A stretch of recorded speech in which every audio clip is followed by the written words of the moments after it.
Doggies fans, welcome to the show. All things Bulldogs. Here we go, here we go. Yeah. Here we go.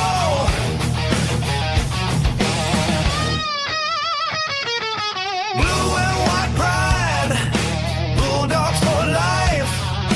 Dogfather here, gas by my side.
Well, there you go, people. G'day, Doggies fans, all things Bulldogs. And my microphone's on. Gas is here. How you going, buddy, on location? G'day, mate. How you going? Welcome, everyone. We're down in the famous Sydney Harbour. Got the banner here. We're on location, live. I was caught out of home, so I just thought I'd stick it and do it here, guys. Come down and say hello. If you're around that area, go and say hello to Gas. If you can see where he is. Point, guys. McMahon's Point. G'day. Beautiful. All right, big show on tonight. We've already got a heap of people on. Already 50 watching tonight, which is absolutely brilliant. Good. We'll say a quick hello to Ryan, Lucas, Tani's. She'll be listening while driving. G'day, Tani. That's Tay Cochran's sister. Mardizel family. G'day. Bulldog Mike loves the intro. Timmy's on. He's loving it. We've got Lawrence, Brian, and I think that's Tommy.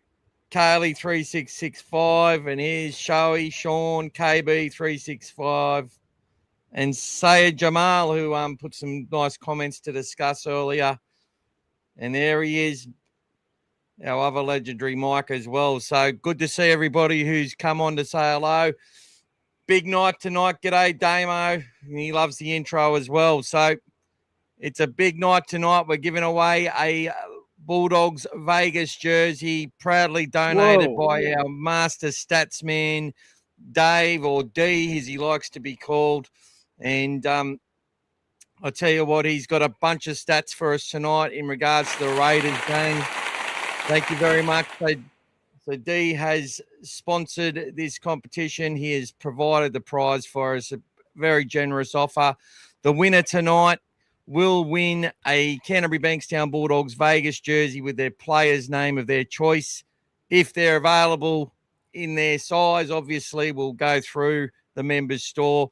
If they've already got one of those jerseys or got enough of those jerseys in some people's case, happy for you to spend it to the same amount of money from any prize in the store, even multiple prizes up to what we can spend. The money's there ready to go. It'll be purchased tonight if you're willing and able for the winner to win. We've already got some people who have qualified for tickets.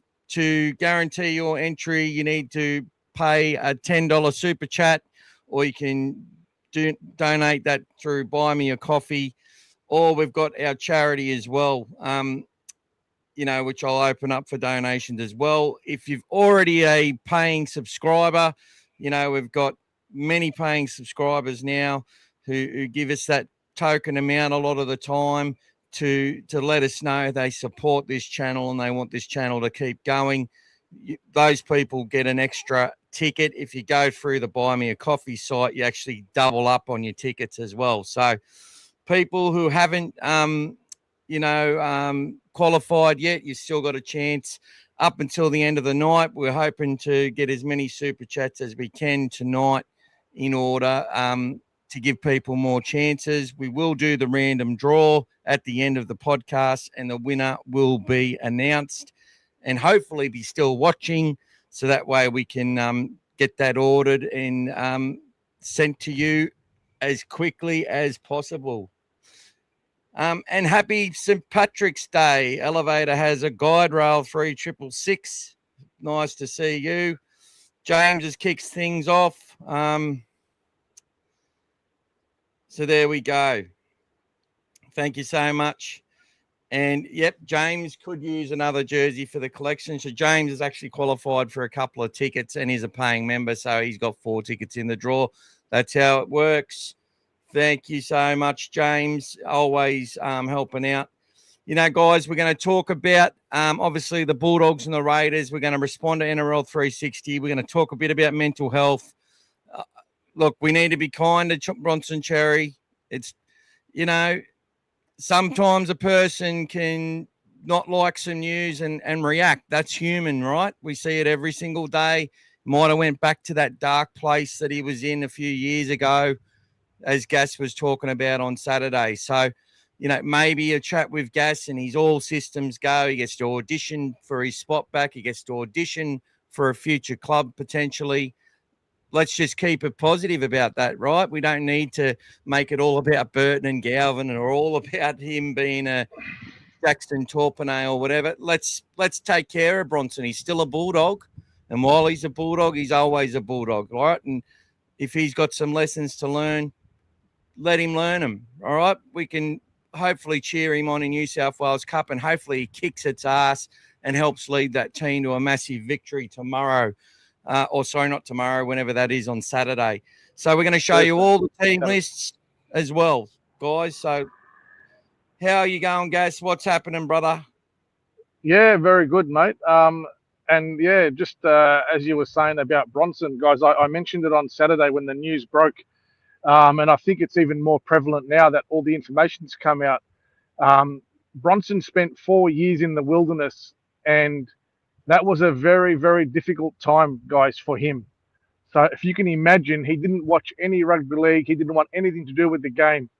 So he didn't even know what he was doing, whether he was coming back to the sport or not. And lo and behold, a year before his suspension was over, he met with Gus Gould, and the rest is history. He came back to the Bulldogs. But along that time, guys, in those 4 years, he was absolutely struggling, guys. He was doing it tough. He didn't want to be a part of anything or anyone. And when you get dropped, sometimes the first thing that triggers in your mind is a rejection, because you feel like you've been, pushed out again. So something would have triggered in him, intrinsically without him even realizing, and he would have been upset and pushing back internally. He's part of a great team, and he's part of a great, trio as well with Carraz and Hayward. They're 3 great mates. So, that this could have been something very quickly that would have just triggered in him, and he would have been like, I don't know how to deal with this. So he's obviously reached out to someone that he trusts and someone close to him, and he's vented his frustration. And this person, obviously not happy, someone who cares for him a lot, obviously reached out to, Dean Ritchie, and then he broke the story and off it went from there.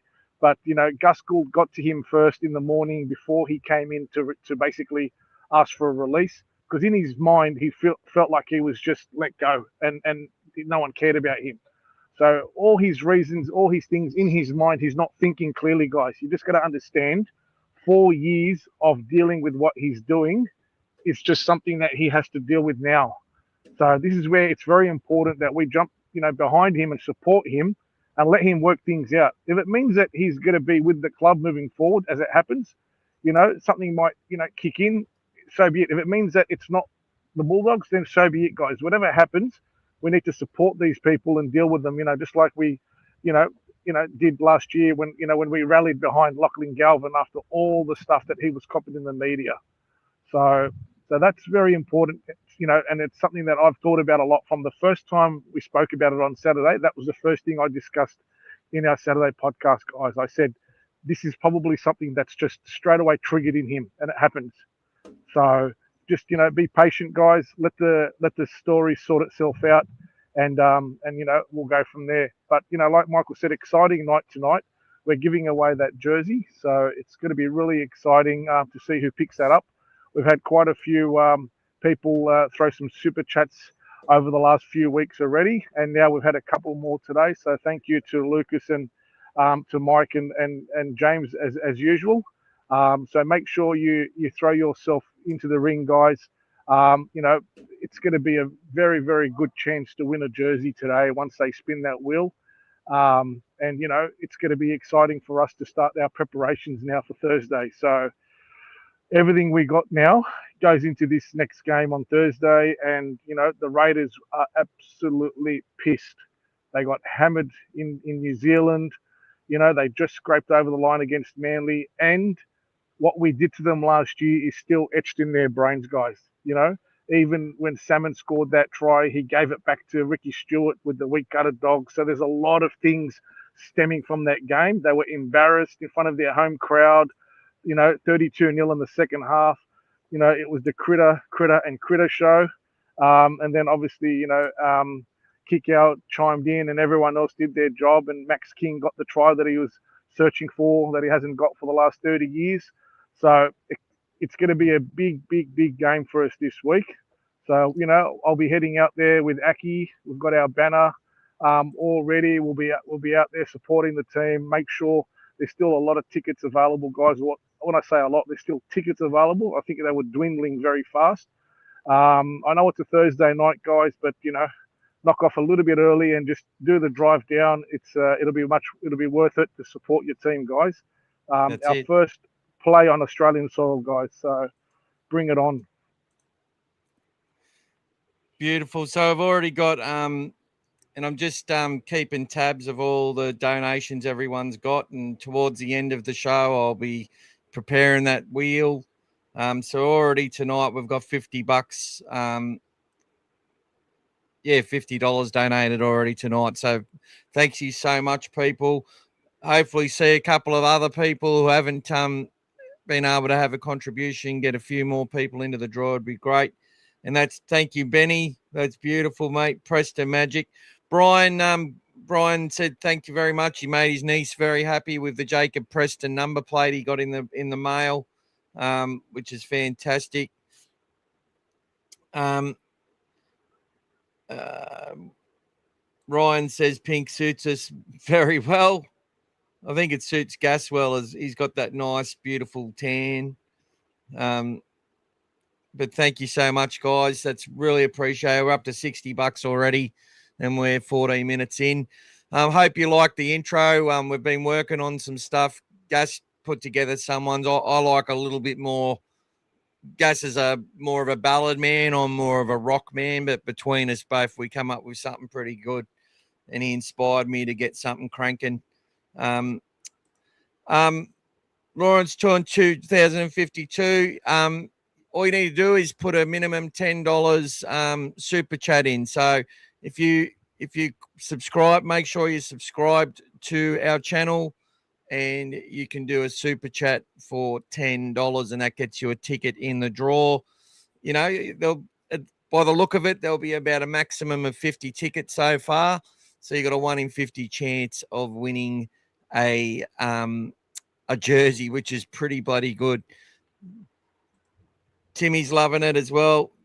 G'day, Andy. Good to see you, and we're looking forward to seeing you in Queensland, hopefully at the Dolphins game, hopefully at the Broncos game, Magic Round, and all of that, mate. Hopefully if you're not being worked too hard, setting up the screens and stuff. And Brian's also giving us some more money as well, so it just keeps on.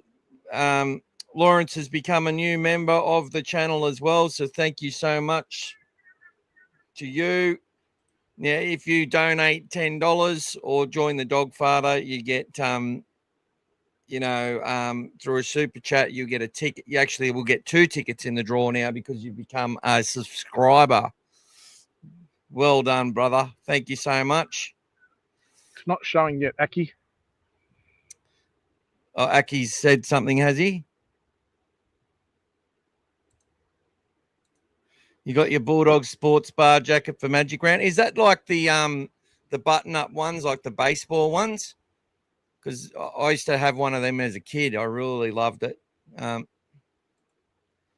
Yep, I hope to see you, Andy. We'll definitely arrange to meet you. James will be at all the games. We'll catch up with you as well. And Aki's donated as well. He wants to get into the draw. So it's all happening, people. Thank you so much. So we want to talk a lot about everything, but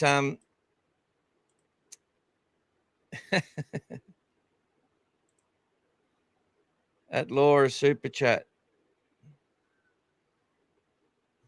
That's it.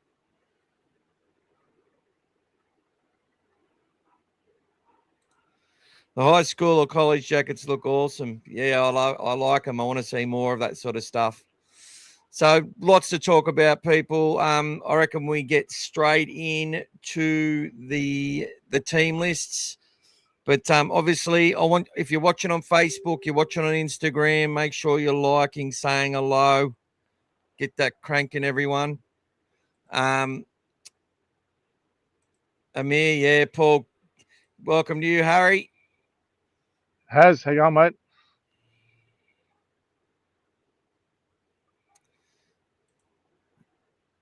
Yeah, we'll talk about the Melbourne Storm while they talk down Melbourne.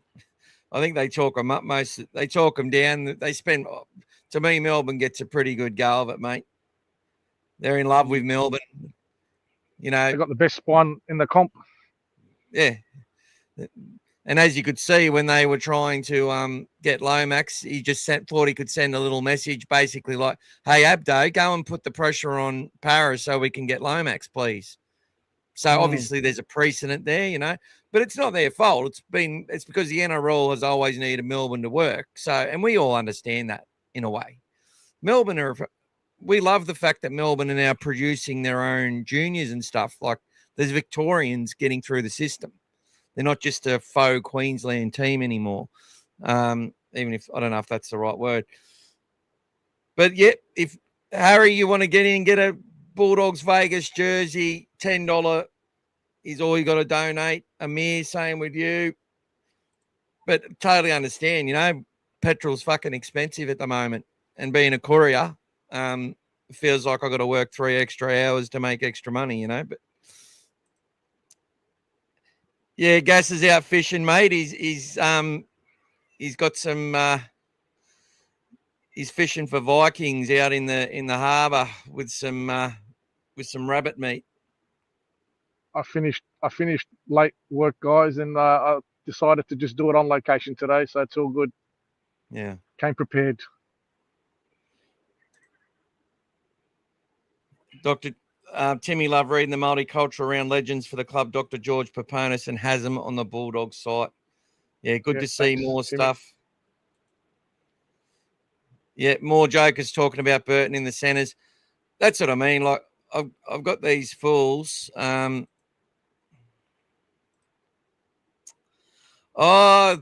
Jamie just sent me his jacket, his Bulldogs jacket. That's bloody awesome. It's like a formal suit jacket. So next week I'm actually going to show you a a video of Jamie's Bulldogs lair at his house. He's basically got his house everything Bulldogs, which we might start doing if you've got a nice a room dedicated to the dogs or the whole house or whatever it is. Send us a video and we'll show it, or we might bring his on to have a look. Get some nice kingies there and some brim. Mate, I only go where I find snapper, mate. Sorry, Haz. I only love the snappers, mate. Oh, and the Jewies, mate. No, they'll chop up my line, mate. Nah, Timmy, just at McMahon's point, mate. Yeah, that is one of the sad things, Mike. First time for a few years at Motorculture Round isn't at Belmore, and we don't have the nice, beautiful walk with all the drums and all the different flags and stuff. It's such a brilliant day. There's a really good Bulldogs supporter who loves the Bulldogs, and he's got his own little fishing YouTube channel. Prodigy Hace fishing. Check it out. He goes fishing off the banks everywhere around Sydney.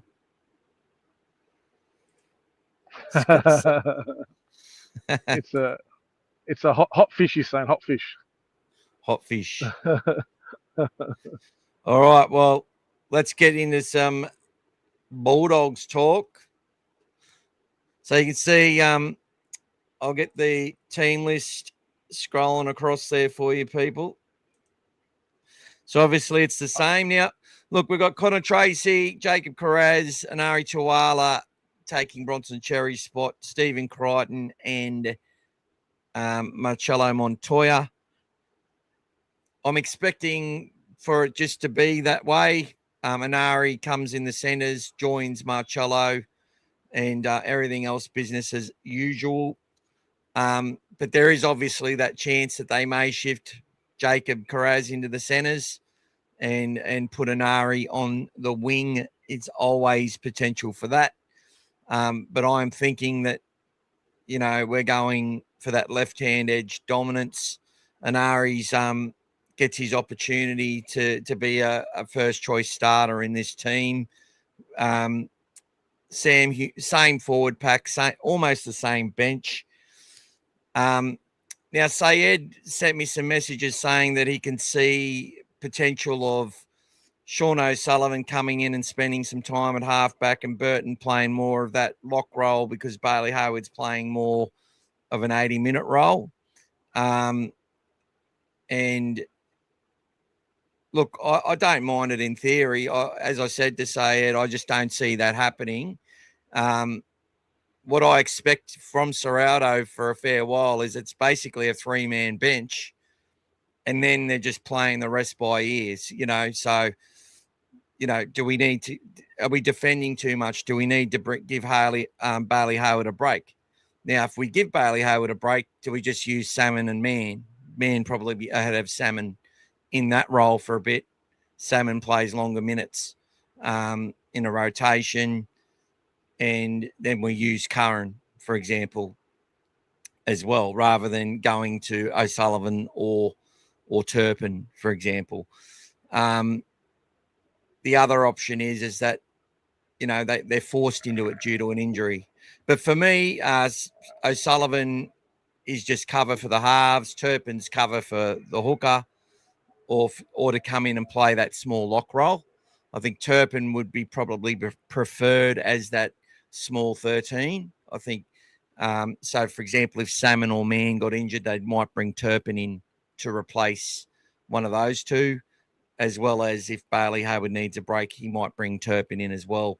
It just depends on the timing, and obviously with New South Wales Cup after this, what they're going to do is we just got a massive donation of $30 by the look of that from Lawrence. Thank you, Lawrence. Which means Lawrence will have that's amazing, mate. Thank you so much. So, Lawrence, you're actually going to have 4 tickets in the draw, which is amazing. So well done, mate. Quite a few people now with 4 in the tickets. Give me a jersey. You coming from, Tom, where are you from, mate? Scream it out loud, is brother. that- Give me the money. Show me. No, you got to say, show me the money. Show me the No. money. Is that Tom tight? Just spend $10 if you want to win it. It's okay, Tom.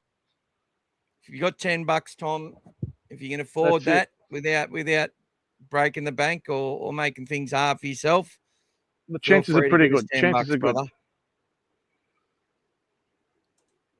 Yeah, we'll talk about all that, Timmy. But good questions, mate.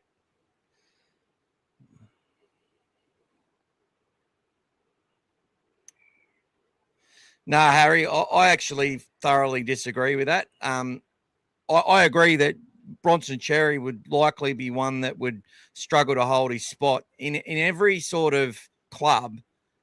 The least look, if your senior centre is getting on, slowing down a bit, getting injuries, and the senior centre being Critter in our team, right?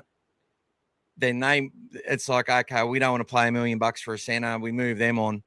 But it's a bit different when they're potentially can float around, play spine stuff. Essentially, you got a superstar in your team, right? Which you would understand.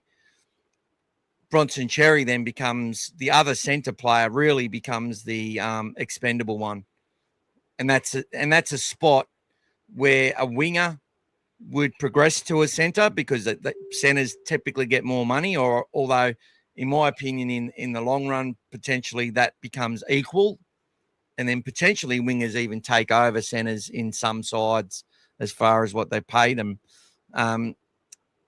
So like a Carraz comes into a centre and then we upgrade a junior, for example, and bring them up onto the wing. That's more how our system's going to work. That's how good systems work. So Xerri would already be the expendable one, to be honest, because unless he sort of, and this is what can happen with some centers, they go, okay, well, I'm a Bulldog. I want to be a Bulldog. I'm happy to move into the back row. Give me a crack there. Give me an extension. Give me an opportunity there. The coach might have even thought of that. I can name heaps of players back in the day that have done similar sort of things and moved out into the back row. In our side, they seem to be starting pretty young doing that as well. So, or going from back row as juniors into centre positions and stuff, as you've seen in our reserve grade side and that with the Reardons and Alatinis and stuff. So as far as, so round one. So look, mate, obviously he comes back. There's a lot of time between round one and round three, obviously. And no one owns the jersey. I think Billy Slater said it best about Queensland. I think this goes to every single club. If you're, the reason New South Wales fans are always said they're not as passionate because a lot of Sydney fans would rather their team win than their state win. They'd rather their team win than their state. It's sort of cultural like that, right? Where Queensland is a state first. So that sort of cultural stuff is this. I fucking lost my train of thought, which has pissed me right off. Michael, do you think Adam O'Brien would have anything to do about the switch in positions potentially in the off season? Not, I mean, like moving Critter to the left. They swapped last year. They swapped players around last year. They put I'm just saying, but they made the semi-final the year before. So I'm just saying to make it more permanent. Would you think that Adam might have come in there and said, "Hey, I want to try something. I want to have you considered swapping over the wingers and whatever, and doing it the way he did it?" I think I'm just saying as a suggestion. I think you'd appreciate having a really gun your best attacking weapons in the place where you attack the most. But to get back to Harry, I want to finish what I was saying there, man. We're one round in, we're 19 days down. Xerri's the most expendable one. So basically, if Bronson Xerri hasn't been up to speed with the standards and they've got a thought process that he's having a few difficulties Look, that's the facts, right? That's the facts that have come out. There's a lot of truth that's come out in these rumors. It's not because he's playing on the right edge. If anyone believes it's because he's playing on the right edge, that might have been presented as a reason or an excuse or just a tag on to add more to the story. The story is he was pissed off that he got dropped. There's been quite a few things that have been in the lead up to it. Now, I'm going to go through Bronson's stats, and we'll look at Anari's small little section of stats as well, which are a mix of wing and center as well. But if you've got someone in your team and, you know, they're having some challenges, there's doubts on whether they can go with the program, you start moving past those people, or if they sort of haven't taken it seriously, and he may or may not have, that would mean that he isn't going to get his jersey. Sorry, what I meant to say was, as Billy Slater says it best, when no one owns the fucking jersey, you don't own that. Number 4 isn't Critter's jersey, right? Number 8 is a Max King's jersey. These jerseys belong to the club and the fans, and you earn the jersey every single minute you're at training, away from training. People need to understand that these guys are you know, they're carrying trackers full time. The amount of statistics that they've got. So they're mapping every single movement these guys make on a football field over 80 minutes. They map it, and then they map it again. They go, this is where you were last time. This is where you turned your shoulders, where we worked on the other way. You continue to do it. You're continuing to fall for this. We actually worked on this play. Can you explain to me how you're going to make it so that, because we know you can do the right thing. We've seen you do it. But how are you going to do that in a game situation? What is compelling you to turn? Why is that happening? This is the sort of detail they have with individuals and from a team thing. And they talk about it in front of each other a lot of the time. And what they actually are really good at doing is actually becoming accountable. They actually know where they go wrong a lot of the time. So we can't just sit here and create these fucking narratives that, oh, there's fucking turmoil and it's some hideous plan to get rid of a player. Like, man, I want to hear you say Cherry 6 CUNT for the rest of my life. Like, you give me fucking chills, Harry, when I'm listening to that. Some people think it's funny. I fucking love it because I feel I know where I was at that moment. I know how we're in different fucking lounge rooms and we've got the same passion and excitement happening at the same time. That's how we're all connected, right? But the business side of it is he's the expendable one. And if he's not getting the attack side of things right. So when Gas sort of says, do you think Adam O'Brien's had something to do with potentially moving them sides and stuff? I'd say, of course, he's got his fingers on it, but I would suggest that we talk about this on All Things Bulldogs all the time. They have played players either side all the time. They've put people on an edge when they know they don't like it. And it's actually helped their middle game and vice versa. We've seen so many players that have come through as 80-minute mentality backs, people that have a mentality of playing and working for 80 minutes, brought through into the middle of the field, the most fearsome place, and being able to keep progressing with that system and lifting himself off the floor and chasing 80 meters when there's a break and being there on the spot when something fucking happens. The desperation we've seen in our team over the last 2 years, that didn't come from nowhere. That come from having these players understand that whether you're in attack or defense, you've got to be on your game, on the ball, and be connected together. And we saw last year a connected defensive unit that smashed every victory we had, even the 30-0 victory over Souths. We had to earn it every part of the way. The 20-0 victory over Newcastle wasn't that impressive. they had a lot go wrong to start with. The 16-8 victory against Parramatta, it was what 12-8 with 5 minutes to go. And it went back and forth without a mistake for about, it seemed like the whole second half. Toby kicked for 1,000 meters. Yeah, well done. And the team were happy just to grind. And it was like that against the Dragons. It felt like we were playing para in round 3 again in Las Vegas. That's how it felt to me. We're in control. We're just going for set. They have 2 opportunities. They convert them. They don't look like scoring at any other point in the match. Yet we're all like, oh, fuck, we didn't win by enough. You know, so Bronson Xerri has lost his spot. And now it's up to Bronson to come back and say, oh, well, if he wants to be a Bulldog, get back in and prove the data wrong, prove the doubters wrong, prove the, overcome the thoughts going through his head. And as Gas said, if he's gone to a dark place when he got dropped or he's having some things going wrong, that can affect everything. We don't know. We need to support Xerri. We need to support the club. It's as simple as that. Back the club in its decisions. Back Xerri in fighting back and auditioning for our first grade side every week. And if that's not going to be his future for his next club, and hopefully walks out of here as a loved and respected member.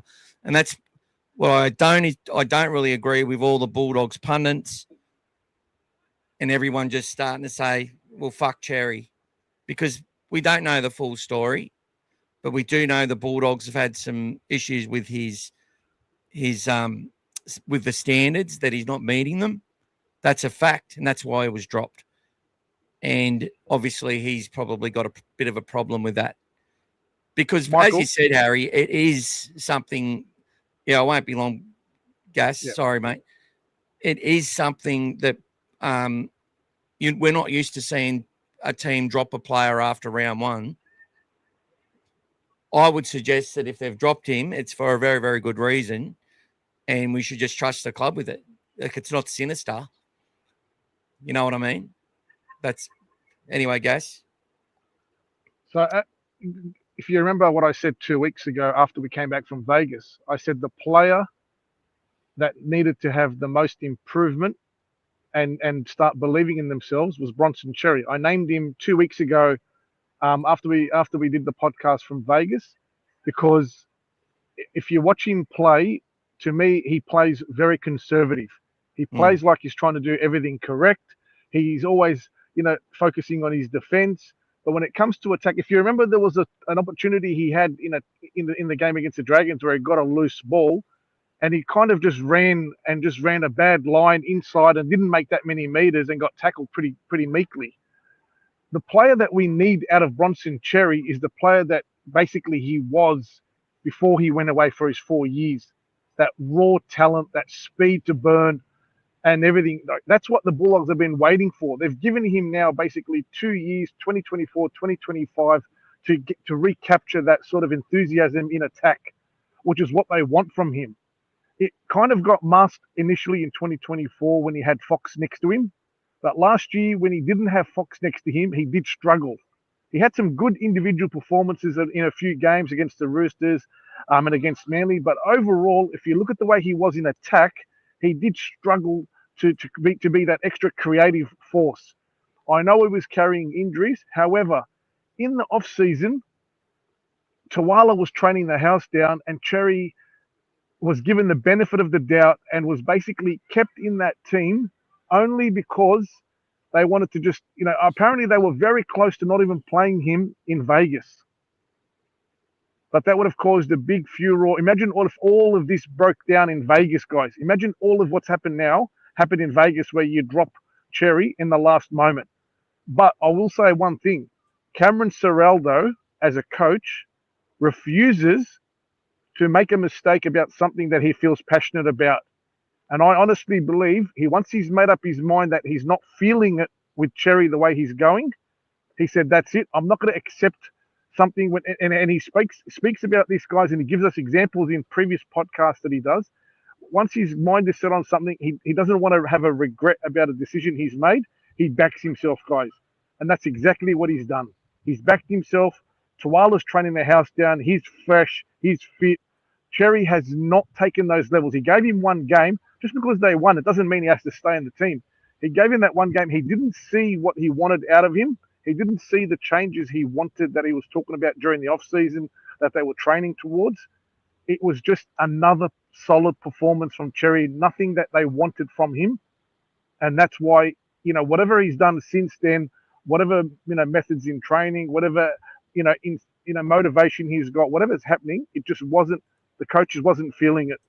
So at the end of the day, guys, Xerri, once he basically got told that he was dropped, that what triggers after that is another reaction altogether, guys. That's just something that is human nature. Okay, anybody who gets basically pushed out of something that you feel very strongly about, your first reaction is always very, very, very bad. You know what I mean? It's in anything, like, it's human nature, guys. So you need to cut the guy some slack and just be patient with that. He's now calmed down a bit. Let's hope now he goes back and works on his game, because you imagine something happens, guys, knock on wood, we get an injury, let's say Montoya, hypothetically, or someone. There's a good chance that you'll bring Xerri back in and you'll put, if he's playing well in New South Wales Cup, and you'll put Tuala on the wing. Who knows? Who knows what they do, guys? So let's not just throw everything down the gurgler now and start all these wild things that everyone's doing. I think at the end of the day, he has not been achieving the markers that the coaching has been set for him. And ultimately, it's cost him his position right now. There's a better alternative.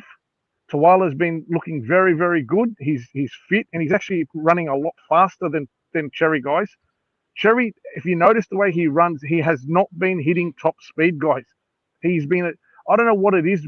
This is why 2 weeks ago I said that the player that has the biggest improvement this year is Xerri. I said this 2 weeks ago. Go back and listen to the podcast, because you watch him play, he's actually restricted, guys. He's defending well. He's doing the team role, but he's not doing what we know he could be doing. Now, we've given him 2 years to get that right. It hasn't happened. Enough was enough for the coach, and he's now basically put him on notice to say, go back and work on it and basically get that hunger again, guys.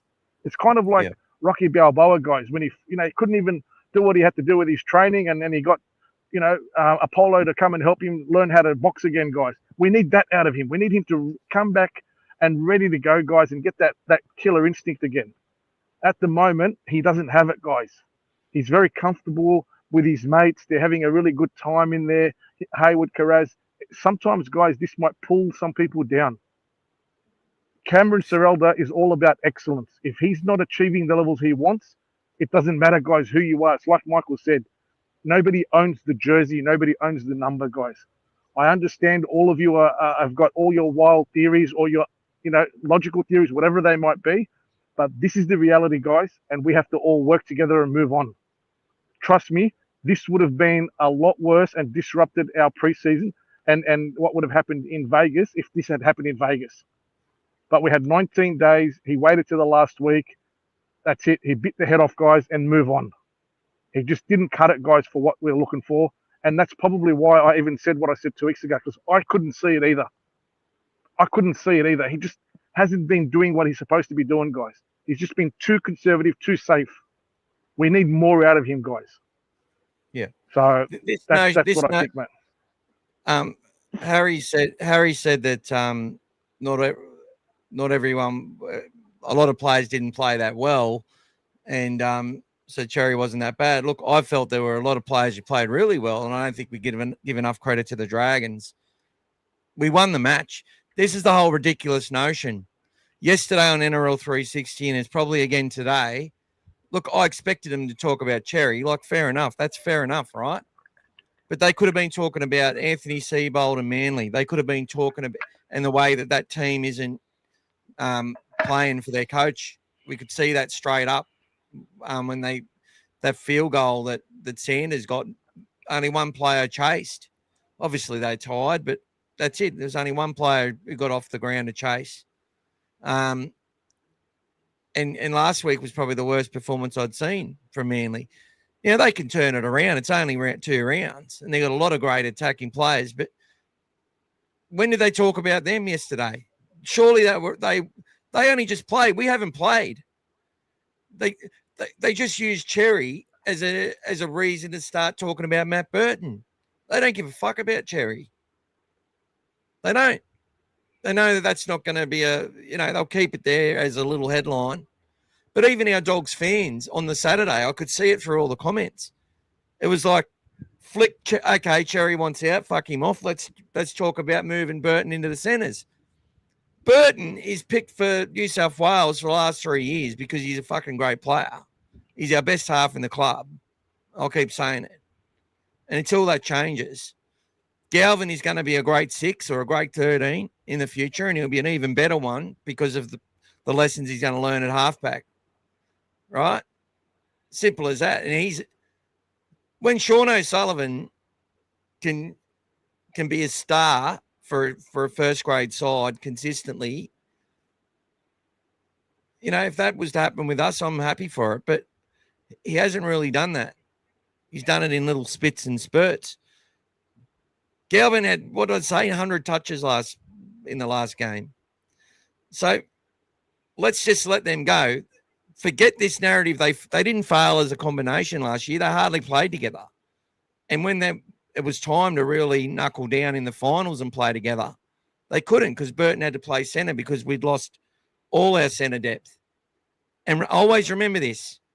They actually said this on 360, but they don't ever acknowledge the Bulldogs in this. If you take the best player out of any of those teams in the finals, they said they go out in straight sets. They go out in one round. Well, the Bulldogs didn't have Stephen Crichton for, they had him for 10 minutes of the match in the first game that we nearly won away from home and didn't have him against his old team in the Panthers. So we weren't disappointing. Our best fucking player and captain didn't play. Let's remember that always, okay? It's if you're going to make excuses, there's your fucking excuse. That's the only one you need. Take Nathan Cleary out of the Panthers. Take Reece Walsh out of the Broncos. You know, take Tedesco out of the fucking Roosters. They don't win shit. Take Munster out of the Storm or Harry Grant. Cameron Smith out of the Storm. Take Cameron Smith out of the... They lose 40-0. That's it. Take Michael Ennis out of the Bulldogs in 2014. No chance. No chance of winning without Ennis. If he played, we could have won. He was so important to us in that season. So let's give these people a break. Now, Bronson Xerri, I love him, right? And I've always felt that he's been really conservative, as Gas said. And I've always been thinking that he is going to ascend. As Gas said a few days ago, he's his player he expects to improve the most because he needs to. But that attacking flair, it's there. Anari's in the system. He understands the system. They'll put trust in him. Now, if it goes pear-shaped against Canberra, it's not all doom and gloom. I actually expect us to be... No, it's like a round one game for us again next week. And you're always a little bit, as you said, Harry. I love referring back to you, Harry. I love saying Harry. Harry's in my background. You're a wizard, Harry.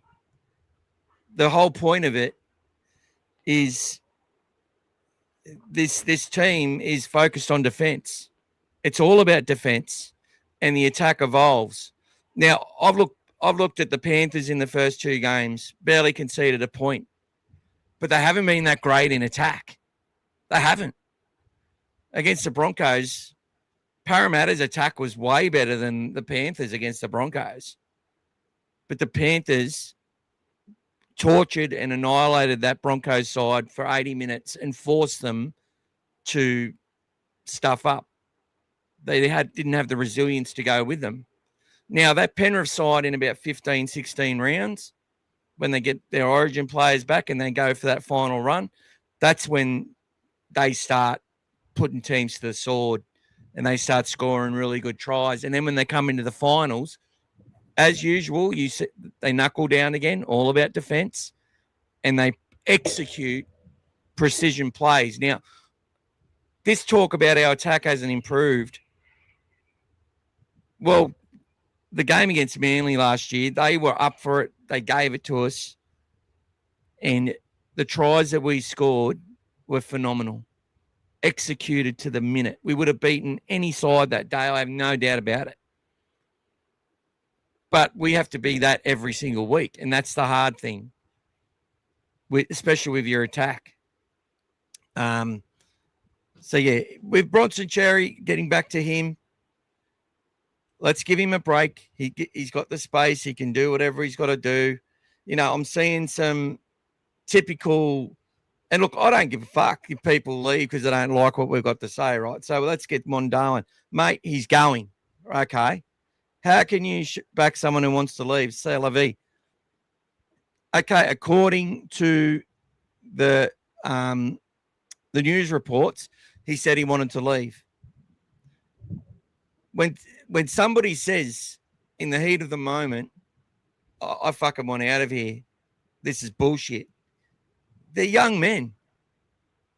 Go back to when you were 24 and 25 years old, if you're not that right now, and tell me you haven't lost your shit and said things you didn't mean because you're upset. We expect these young boys to be fucking 49, 48-year-old perfect men like myself and gas. They're not. Right? It's very rare you get a young fucking gentleman with his head screwed on who can keep it in their pants when things go wrong. A lot of people fly off the handle. I see it every fucking day on the road. Young men, old men, young women, old women, middle-aged, whatever. He said some words. Okay. Let's get it back to what the actual situation is. He probably will leave one day. There is opportunities in the market, which his manager will be aware of. Maybe there's an opportunity for him to have his future sorted and some good income.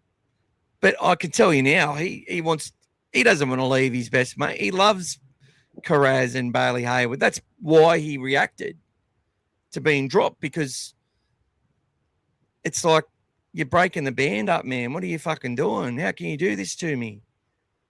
It's club first mentality, which Vossi was talking about. Yeah, it is. But they haven't dropped him because he was pissed off that he got dropped. They dropped him because he hasn't met standards that they expect. And if you don't meet those standards, you don't stay in the team. That's as simple as that. And we see it. Harry Hayes and that, they're getting paid less than Josh Curran. Harry Hayes ascended the number order on that team sheet is very important on that reserve bench. If you're 16, you're ahead of the 17, right? If you're 15, you're ahead of the 16. Obviously, but some people don't realize that. It's like that's your pecking order already right there.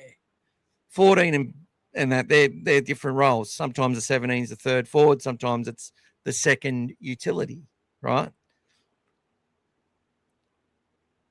But Josh Curran has done great things for our club, but Harry's gone past him. Why? Because of the stuff he does on and off the park, training, and that's not just Serrato. That's what they all collectively come up with. We need the Xerri against Manly running through Turbo last year. That's it, Brian.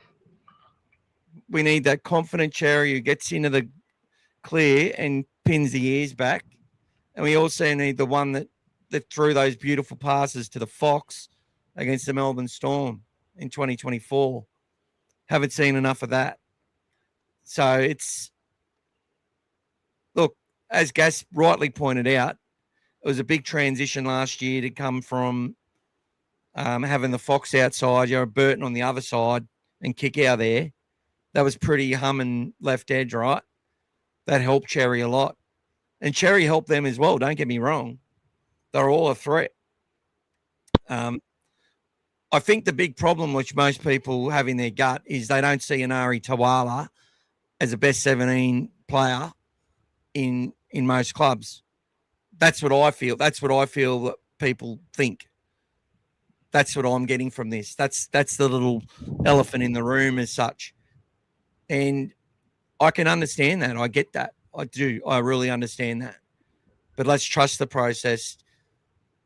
Now, one thing I wanted to fucking smash in the face, and this is from the NRL 360 mob and some of our fans and other fans as well, the very notion that people would articulate in a really professional, calm sort of dialogue that it really makes sense that the Bulldogs have pushed Xerri to the right edge because they were trying to upset him so that he would leave the club to give them some cap space so they inevitably they could move Burton into the centres so that Galvin and Mitch Woods could play in the halves without any issues. Like, people believe this shit, and 360 is sort of alluding to it, like, oh, maybe. I'll tell you something now. Why would you assemble? Think about it. Critter, and if anyone hasn't seen Harry's breakdown of why Critter is a fucking legend, go watch that on TikTok. But you get Critter, who played left edge in 2023, right? Was the best left centre in the game in 2023. Moves to the right edge of the Bulldogs in 24. In there for 25. Does a bit of fullback work when we needed him as well. Starts this year back on the left. It's fucking normal. It's normal. He plays either side and he plays it just as well. You know, some people, you put them on the left, and they're great. You put them on the right and they can't see things the same way, right? We had Luke Keary talking about that on one of the podcasts, and that's a thing too, right? But Xerri knows how to play left and right. It's not a deal breaker. Carraz can play left or right now, not a deal breaker, right? But for them to assemble Burton, Kickout, Critter, and Jacob Carraz on the one side, like, why the fuck wouldn't you? And if they want a bit more speed on that right edge, well, Bronson hasn't shown it or demonstrated, as Gas pointed out. Anari's got that bit more speed. Maybe it's an entry point as well for players like Jonathan Sewer and others that we've got coming through. That's one of the positions. You got to have a wing spot and a sort of a centre spot or one of those spots available to bring through your young guys, or you have to fucking lose them all if they're that good. Sometimes you're trying to make room for a great fullback on their way through. If you're lucky enough, get a really great fullback onto your wing. So many different scenarios, but unfortunately, Xerri is the guy who's going to be expendable in that position, and he's not really a winger. He's not, do we need him to play another position? So, yeah, it's just one of those things. And potentially his manager sees the writing on the wall in the future as well.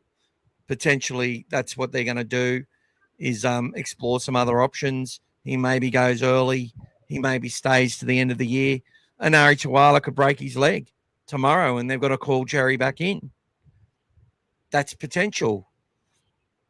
It's business as usual. Let's get behind them, boys. Let's show them the way. Let's support them all. If you're at the Cup games, give him a shout out. Hopefully goes out there and auditions for his future and gets his way back in the team as someone that we want to see. Bulldog Mike says Tuala's a better defender, has a greater strike rate for tries and averages more meters a game than Xerri. Well, I'll let Gas go through a couple of things while I get Tuala's stats up for you. Yeah. And Andy also mentions, I think Bronson's proven his worth. Any negative conversations or speculation is just a narrative to trying to derail him, or trying to derail us from smashing the Raiders. The pressure is kind of on Tuala to perform, he thinks, which, all of this is just increased. Instead of Tuala just getting his position now and just running with it, like any other teams drop a player and it doesn't have this much effect as it does for the Bulldogs. This is the power that our supporters have, guys. whenever something happens for us, it just magnifies, and they just have to mention, all the same stories in every discussion. So Yeah. so before injury, last year, Tuala was arguably our best player. I mean, look at that move, guys, that he did against the Cowboys in North Queensland. Anybody remember that? And The way that he made that break, beautiful pass to Rinikana. oh, I mean, that Yeah. was silky smooth, guys. Like, I don't think we've given him enough opportunity. We haven't seen the best of him. And don't forget, guys, he's been, he struggled through injury, and now that he's fit and firing, let's give him an opportunity. Let's see what he's got, guys. It's no different than like Michael said. I mean, everyone's talking about it because it's Tuala, but imagine hypothetically that we had dropped Galvin and we brought Mitch Woods in if he was fit. Everyone's like, oh well, that's what we were supposed to do. So don't look at it that way, guys. It's every player has an equal opportunity to perform, and the coach has to stick with his gut, guys. That's my feeling. He's not going to leave a regret behind. He's going to go with it, and if it happens to work out, so be it. If it doesn't work out, then hopefully Xerri proves himself, regains that hunger and that aggressive attack, and then he can force his way back in the team. We would love nothing more than that, guys. So, Harry, and there's no player swap in the work at all. Look, the amount of people that I've heard quote little narratives like this because Fox let a little cat out of the bag. Like, we've been doing this show for 4 years, right? In the bad times, up to the good. And I've heard it all. You watch whispers here, I've had hundreds of fans, thousands of people tell me all this stuff. I just sit there and watch what Gus does or watch what the club does. Don't get me wrong. The club play their part. They manage their business well. They do what they've got to do. And sometimes business, it can be at a player's expense. It's happening at every club, though. This is what you've got to understand. Joby made a great comment. When it comes to the Bulldogs, I just go with whatever the management do. But when it comes to other teams, I support their players, not their clubs. And that's the truth. Clubs Clubs work with players' managers without the player even knowing about it. Right? So Harry, you could actually be right in some way. They might actually Shafovsky and fucking Gould might have some plan for Xerri to go somewhere and someone else to come. It may not even be this year. It might be next year or the year after. Sometimes, you got to sign a couple of players before you get the player you want and shit like that. Like, there's so much power with the player managers, but don't you worry. Clubs have got a hell of a lot of power too. And it's in a player manager's best interest to get his player a better deal and to work with the clubs the best they can. And sometimes that's by getting things organised. Like, there's players who get told that they're being shopped around. They have no idea about it. But they actually were, and their manager was the one doing all the shopping with the club's knowledge. And the club are all for it. Like, I'm not saying that it's at the Bulldogs and that's with every player. It could be players in all sorts of different levels as well. But that's what happens in some clubs, or in all clubs actually. And no one fucking gives a shit. If the Roosters do it, if the Roosters go and do one of these things, they get a pat on the back. Trent Robertson, if he drops Bronson fucking Xerri, they talk about how great he is for doing it. And you wouldn't even hear about the player chucking a stink about it. But I'm telling you, they do. If you think for 1 second that players don't get pissed off, Bulldog Richie, I'll tell you now, he would have got that story that Bronson was looking to quit. But everything outside of that, I tell you, is just all tack on innuendo. And you can tell by the way they talk to you. Okay? Listen to their words when they say things. Even when you listen to Gus's words when he was talking about it, obviously Gus knew that there was something going on.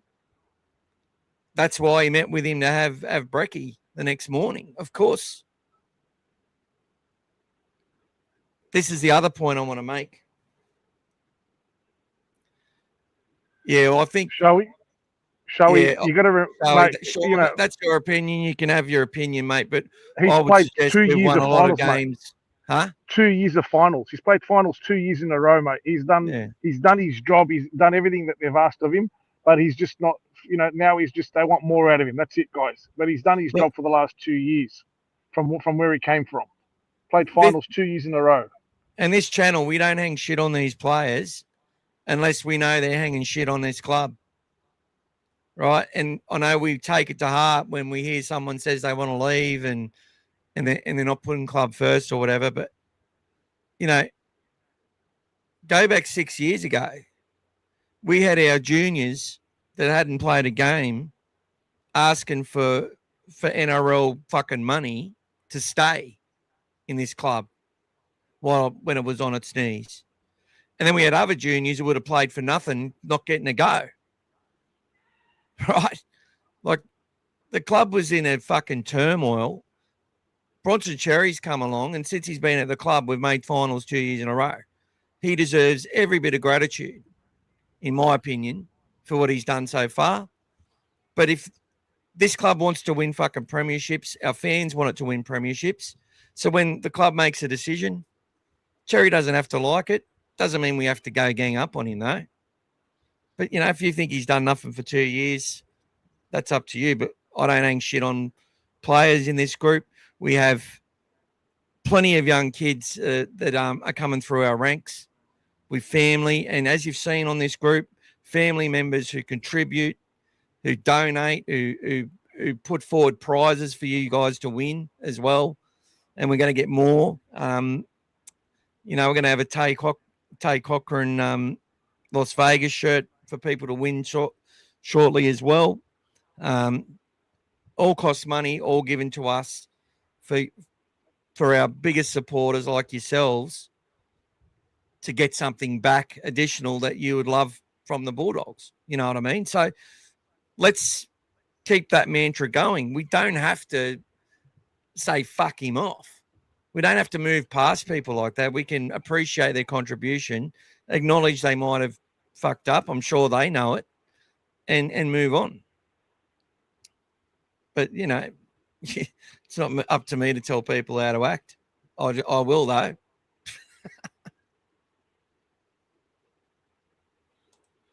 For Xerri, I hope he recaptures the form that he had when he played for Cronulla. The noise about Burton moving centre position needs to stop. Let's all predict what lineup we'll play on Thursday. Any chance Burton moves in at centre and puts those on 7? Harry. I've probably already said this and you've already heard me answer, but why the fuck would they spend all preseason making that left edge hum with the best players? I know Cherry's been dropped, but obviously everyone on the left, Burton, Critter, Kickow, Carraz. Now, if that doesn't excite you, I don't know what does. But I think, look, I'll call it out. There's so much fucking ego around people wanting to be right about Galvin not being a 7. I don't care if he's a 6 or a 7. He's playing 7. He's doing a pretty good fucking job of it. He fucked up a couple of tries. Yeah, he didn't execute some passes as good as he should have. I watched Reid Marnie pass nowhere near to the level that he was at Parramatta. And now he's back at the Cowboys. He's passing like he did that for us a fair bit. Don't get me wrong. But consistently, he had issues with his passing over 80 minutes, which was why they tried to reduce his minutes. You know, so O'Sullivan might be a genuine 7. And trust me, he's got the mindset of one. He's got a real great vision. Coaches kids. He's now helping out Greenacre Tigers. And he understands the system in defence, which is a big, important factor. He's going to come in and help us. But if you think they're going to abandon Galvin and and Burton after fucking one game, where you've got Burton who's clutch. You got in so many situations, kicked so many field goals to win matches, 4 or 5 in his career to win games, even at Panthers. And remember that as well. He wasn't a centre at the Panthers. He was a fucking 5'8" or a halfback and one of their backups. To keep him, they elevated him to that team and said, can you play centre for us? We think we can win a premiership with you in the centres doing this job. Of course I'll fucking stay if I can do that. Didn't come to the Bulldogs. And I'm glad he didn't, because I think if he did, he wouldn't be with us anymore. Would have ruined his career. I think it did wonders for him. But let's not say that he goes back to his old position of centre. He's got attributes in his game which make him a great centre, but that doesn't mean he hasn't been a good 5'8" and a good player. I know it was only a trial, but if people can use watching Sean O'Sullivan, which no one gave a shit about Sean O'Sullivan until they saw him in that fucking trial, right? I can attest to it through my chats, through the podcasts, through all of the bloody stuff that he would have been lucky to have 5 comments overly happy that he was at the club. But when they saw him make a break in that trial and get heavily involved when Burton went off, oh, fucking great. Okay, we'll take this for you then. If that trial form counts, which it should, and that's good. I'm glad we're all positive about Sean O'Sullivan. 100% glad he's a clubman at our team. And if we have some injuries, he could be someone that helps us close that gap and actually do really well in spite of losing one of our best players potentially. But go look at those tries we scored against Newcastle on that left edge early in the game with Burton and Galvin and Critter. And tell me again, there wasn't some sublime, crisp attack and passing from all those players. I just think we're so selective with what we want to believe in and what we want to see. So I just trust the club are going to do their best. We go to basically a round 1 game against Canberra. We've won the last 2 games against them after they beat us, I think, the previous 6 or 7 times. And now we need to play them at their home ground. They've had back-to-back short turnarounds away from home. They'll be smarting, and they won't be wanting to go down 3-0-3. We've got a chance to get on top of the ladder, right, and be 2-1 bye before we go to we play Newcastle at home next Saturday with another big break. So big moment for the Dogs. I think it's going to be a really close game. I think there's dangers everywhere for both sides. Canberra's 1-1, don't forget. They've won 1 as well. Oh, sorry. It's like I treat that Manly game as a loss for them. I'm sorry. It's okay. Yeah. They haven't been that impressive, and they got their pants pulled down by the Warriors, who ran so hard in that match. And I think the Bulldogs are going to have to go out there and absolutely run like demons. That's what I want to see.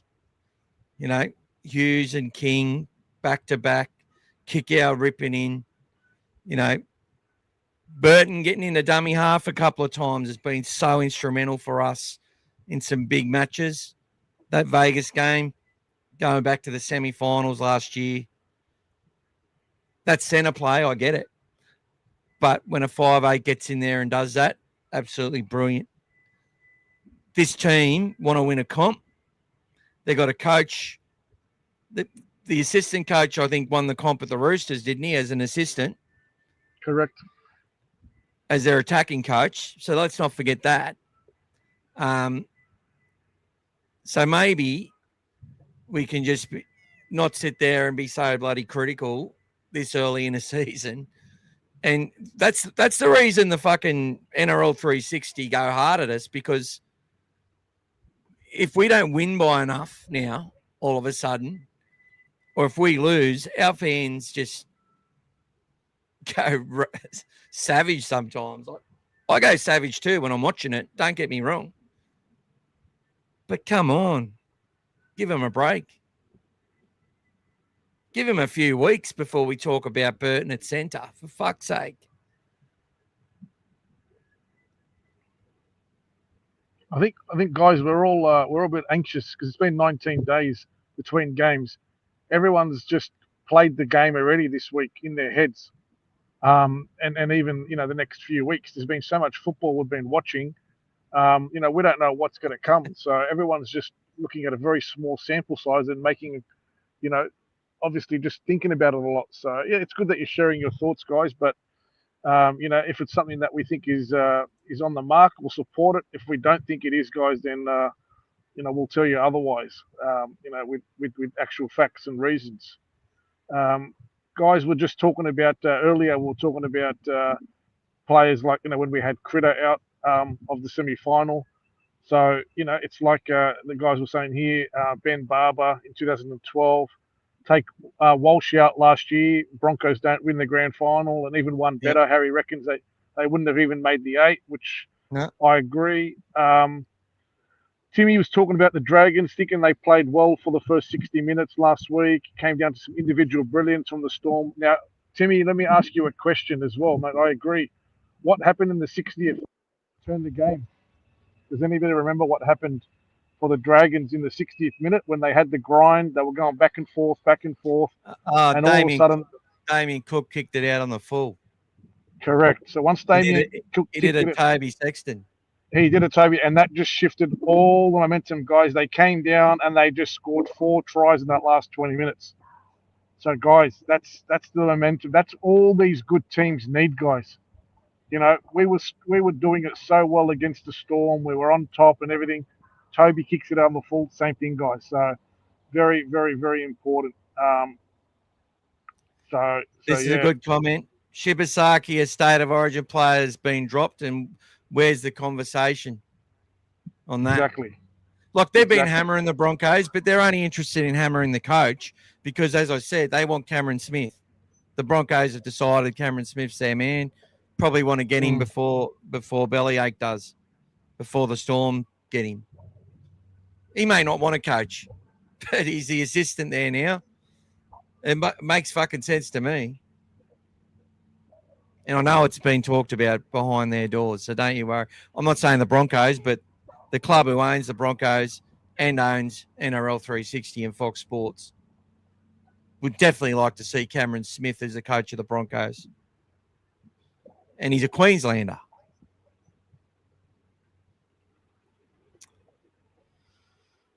All right. We are so back now. That's right.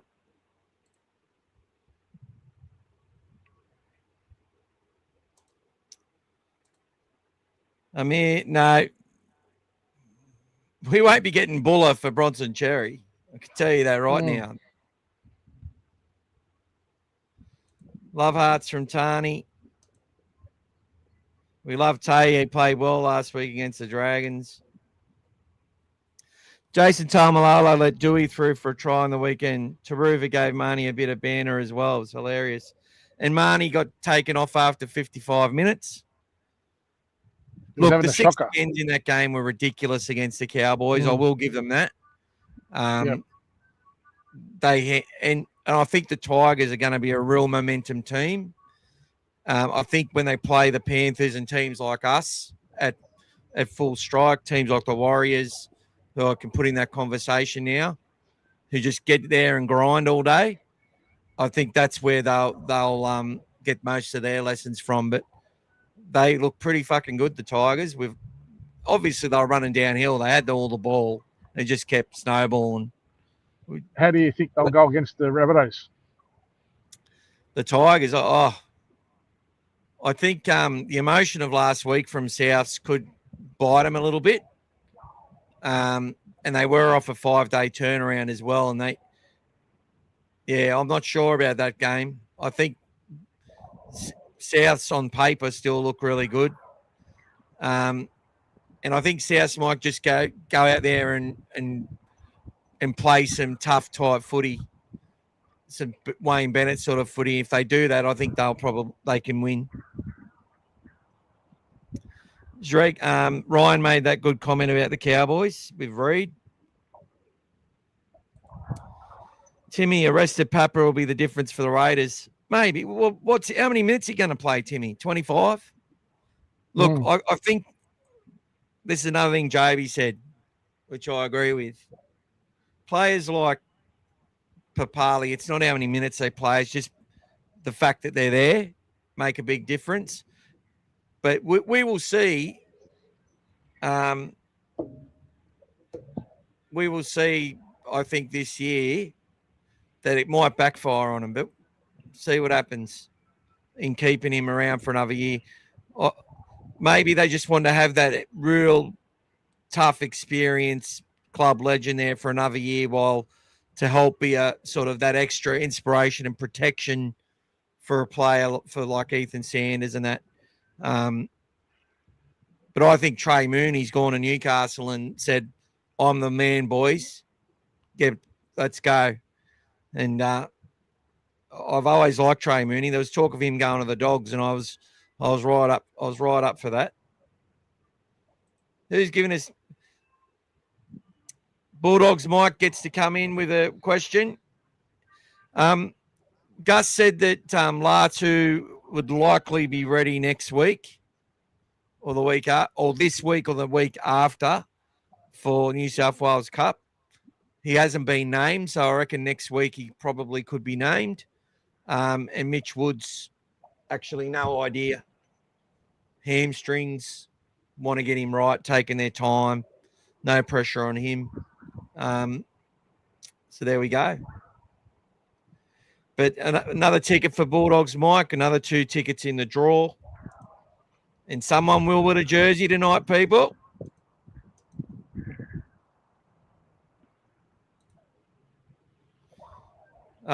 Good shout.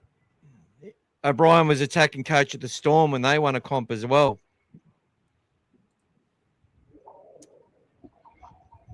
G'day, Nars 691. Thoughts on Mailer Setu? I will come back to that one. Do you want to go through some there, Gas? Yeah, so Brian's expecting us to be a bit rusty, too much time between games. Yep. It could be. I mean, that was the risk of having that bye. It's almost like you're starting your season all over again, guys. This is like round 1 again. I think that's how they're treating it. You know, they treated Vegas as a separate thing, and now they've started all over again, guys. It's been a reset. You know, the whole fanfare, the Bulldog Vegas trip is over, and now it's all about, you know, getting back into that grind and starting again. So the main thing is, guys, we got the 2 points, and off we go. And yes, the Dragons did lose Gutho as well, Timmy, and obviously, you know, when you play for those penalties, you have to take the risk of being pulled off by the independent doctor as well. So, yeah, but I still think, guys, the turnover from the kick for touch was the start of that, with a catalyst for that as well. So, Cherry possibly on the way out. Mailu Setu most likely will come into the squad. Are we smelling any upsets between the Storm and the Broncos, Timmy? Let's see, mate. Showy's talking about the no other club sells more news like the Doggies. They sell papers and clicks. Just read our news. That's Crawley. He's not a nice guy. So yeah, mate. Look, we've said this so many times on all the podcasts, mate. It's such an easy target. Just mention Bulldogs, guys, and everyone's done it, mate. Look, we were Cherry was on the front page of the news, on the sports report, on everything, guys. It's just so easy to just get us all going, guys. And, you know, look at the discussions we've all had today. So everyone's talking about it. You know, we've had unprecedented numbers and people coming on. So it's been crazy. Does anyone know what Marnie said to Montoya? Really? Don't really care, guys. Don't really care. You know, all those things happen every single time players talk to each other and jibe. Just because he left the club, it doesn't mean that something has to be news, guys. These things happen all the time. Let's watch the Oh, Raiders it's a game fair again. comment, though. It's a fair comment, Gas. Yeah, It's a fair let's wait. question. We'll find out when the Cowboys play the Dogs, mate. Don't worry. Yeah, we'll find out by the scoreboard. Yeah, I don't want to dwell on these things now. We're in the positive stage now. We're on the slippery slope. We're coming downhill. We're heading into Canberra, guys. So we're heading down the Hume Highway already. Let's watch the Raiders game again and see how the Warriors dismantled the Raiders. Well, don't forget, guys, that score was, what was that, 6-all at halftime? So that was a 34-0 second half, guys. Does it remind you of anything? Now, I will say one thing, guys. If you remember watching that game, if anybody watched it, not just look at the scoreline, it was raining up until halftime, and that game was pretty tight. There wasn't much ability to move a lot of ball. It was a very tight, grinding game. The rain stopped during the halftime break, and when the Warriors came out, they started playing a bit of footy, and once they got that momentum, guys, they were hard to stop. Apparently, I've just looked at the weather report not long ago. It's going to rain for about 6 or 7 hours in the morning up until about lunchtime on Thursday.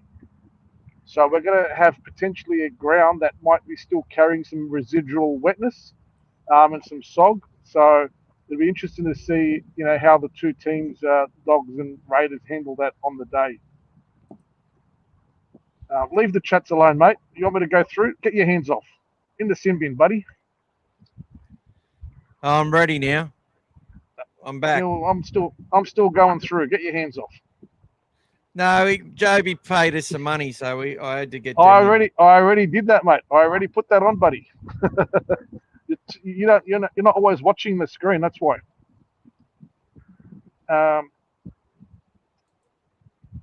Do you think the Knights will struggle without Ponga and Brown? It depends on the system they've got set up. I mean, they've got a very good player in Fletcher Sharp coming back into the team, and and the other Fletcher's in the fullback role. I mean, they've got some good players to cover. They've got another good halfback there ready to go. So, if they play with the same intensity they've been playing now, there's no reason why they can't have good results. But it's just going to be a challenge, guys. You take two of your best players out of a team, and you have to really lift.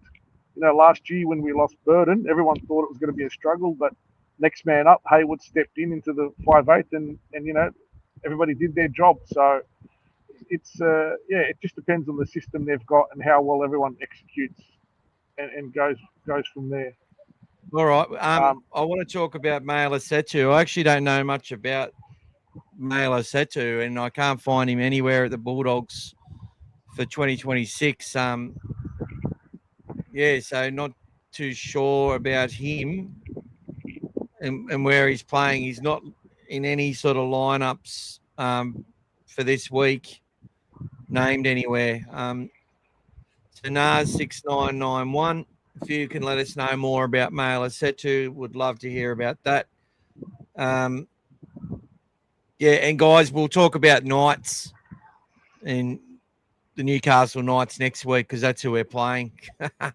Let's focus on Canberra. Amir wants to know if you're going to the game. Of course he's going. Joby's going as well. So hopefully he actually wants me to get your phone number so he can meet up with you for a coffee, Gas. Done, no worries. As soon as we break our fast, at 7:15, it's game on. Yeah. All right. We need Thompson badly. It's good for us. It's really good for us. I want those forwards. See, the good thing I see is that these young guys that are trying to come through, you've got Hughes there. DSF's obviously got those back issues, which is a real shame at this time of year because I could see that it's going to make them really hungry. And hopefully we see the best out of him. And just going back to the pressure on Anari Tuala, that's what this club's all about, pressure. They want these players to be under pressure. And I'll also go back to certain moments in big games. If a player in the Bulldogs in a certain position makes a real pressure-based mistake, it'll sit in the back of Serrato's mind for a long time. I swear it. I've just watched it. Go back to some semi-finals, look at some big mistakes that have been made. I think you don't have too many chances. If you got to be pressure proof. That's what this club wants to build. Not just a team that can beat the Panthers when they have an off day or when they're not at their best. They can go to a grand final and beat the Panthers. That's what they want to build. Okay? And we're not there yet. So until we get there, we're going to see people continually not meet standards and be moved on and whatever else. But that's the other side of the story. It seems that only Canterbury move players on, right? If we move a player on, it's some insidious fucking thing. If the Roosters or the Storm or someone like that move a player on, it's just trust their judgment. They're smart. Smart move, Like, and as Brian, I think Shoei brought up before, you got it, because of the way we react, the media are all over it because they know we're going to click on it. And they know that a whole bunch of fans are going to go, yeah, that's right. Like when that news come out about Cherry, I got about 60, 70 messages from different people. Yep. Some I've never spoken to before. And they were just sending me one after the other, just all the different stuff. And they were treating every fucking headline like it was actual truth, like it come from the club even. I'm like, fuck me. Like, I appreciate the contact and expected me to know. Beautiful. But there you go, man. Like, thank you, Harry. $2.99. Doesn't quite get you a ticket, mate, but appreciate the support, brother. Really appreciate it. Did you read his comment too, mate, before you jumped off it? Yeah, mate. Dogs 13 plus Chihuahua, double Galva man of the match. Oh, there you go, Harry. Well, hey, Harry, welcome to All Things Bulldogs, mate. Well, that's the thing, Harry. You come to our show pissed off sometimes, and you'll hopefully leave feeling good about the Bulldogs. That's what our intention is, even if we've got to fucking, oversell a point. $10 a ticket, mate. $10 a ticket. So you can throw another 7 in, mate, to finish that one off if you like. Beautiful. Yeah. Another $8, mate. No, another $7. Harry, the only problem is I don't know if they make jerseys that fit on you, mate. I think if you just do that little bit of a chest thing, you'll split it like the Hulk down the back. I'm not sure. You got to be careful with that one, mate. Carrot juice, your shout then, yes. So what did James say? Did you see that guy in the Roosters jersey first fire in the field was a Bulldog supporter in a Roosters jersey hugging a rabbit? Is that true? Was he a Doggy supporter? Don't know.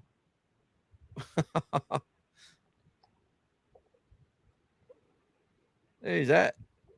Did Harry just give us another $8? Oh, thanks, Harry. He finished the job, mate. Thanks, mate. That's a ticket in the drawer, mate. Beautiful. Sahtan, mate. Carrot juice, no problem.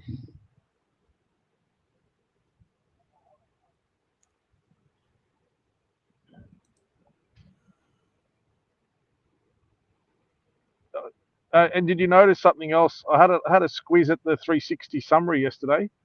Yeah. I noticed they didn't talk about the amazing achievement by Alex Johnson until almost at the end of the show.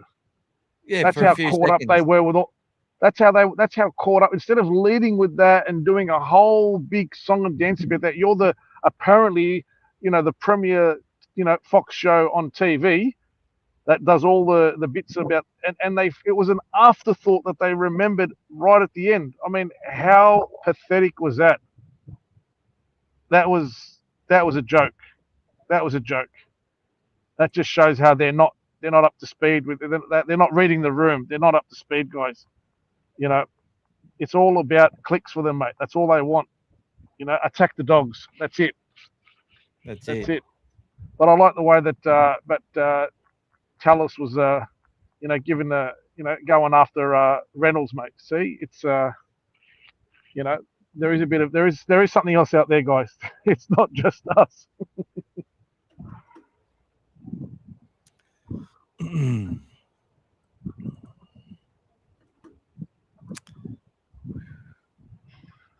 Sorry, guys, just Thanks, Harry. updating the spreadsheet. Harry, have that on us. You guys are too positive. Love it. Yeah, mate. We love all of you guys. All of your feedbacks are very constructive, guys. I love when you guys talk about stuff that Michael's very, very passionate about. You hear me laughing in the background. It's like that, that little toy that you wind up the back of it, guys, and then when you let it go, it just starts running around. That's Michael, guys. You guys wind him up with the comments, and off you go. He just you can't stop him. I couldn't even get a word in before. 27 minutes later, he let me have a word. Did you see that, guys? 27 minutes. See, That's how right. much You're you guys... you're the co-host, brother. This is my rooster, and I'm cooking it. That's it. Oh, I should have said chook. But anyway. Oh my God. There you go. God. The Energizer Bunny. That's it. That's just me. Like a dog going for a walk, cocking my leg, just pissing all over that fence where all the other dogs piss. Just saying, this is my fence. I know the way home. There you go. All right. That's it. But love the gas. Love the gas. Get on the gas. That's all right. We got to keep saying, guys. Someone's got to keep Michael honest, mate. That's what I'm here for. You got to rein him in sometimes, guys. That's it. On the man. Did Aki's one come through, mate? Is that all good? No, nothing from Aki. Did he put it through as a super chat? Not sure. Aki, if you're on, mate, it didn't come through. Do it again.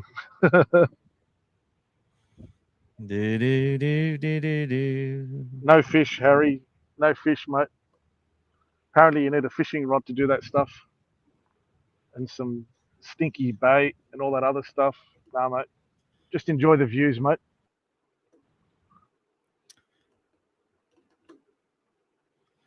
Big thanks to all the donations tonight. It's going great. A lot of repeat donators. Best harbour in the world. That's it.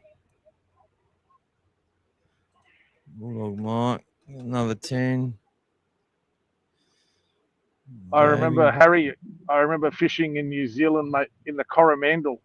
I was in a sea kayak and I was catching 50-centimetre snappers fishing from a kayak in the middle of the Coromandel. It was unbelievable. Something I'll never forget. And it was a funny story.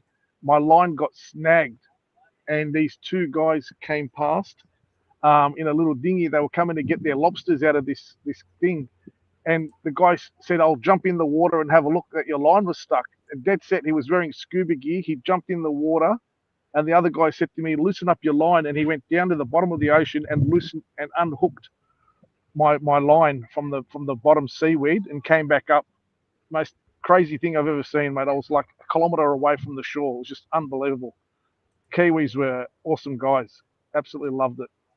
Hey, there you go, mate. Aki's in there, mate. There you go. Thanks, Aki. Thank you, Aki. Beautiful, mate. The jersey, the jersey will be drawn soon, mate. It'll be the last thing that we do. We'll do the jersey, and we'll get that going. Thanks, Brian. Showy, you've got 3 tickets in.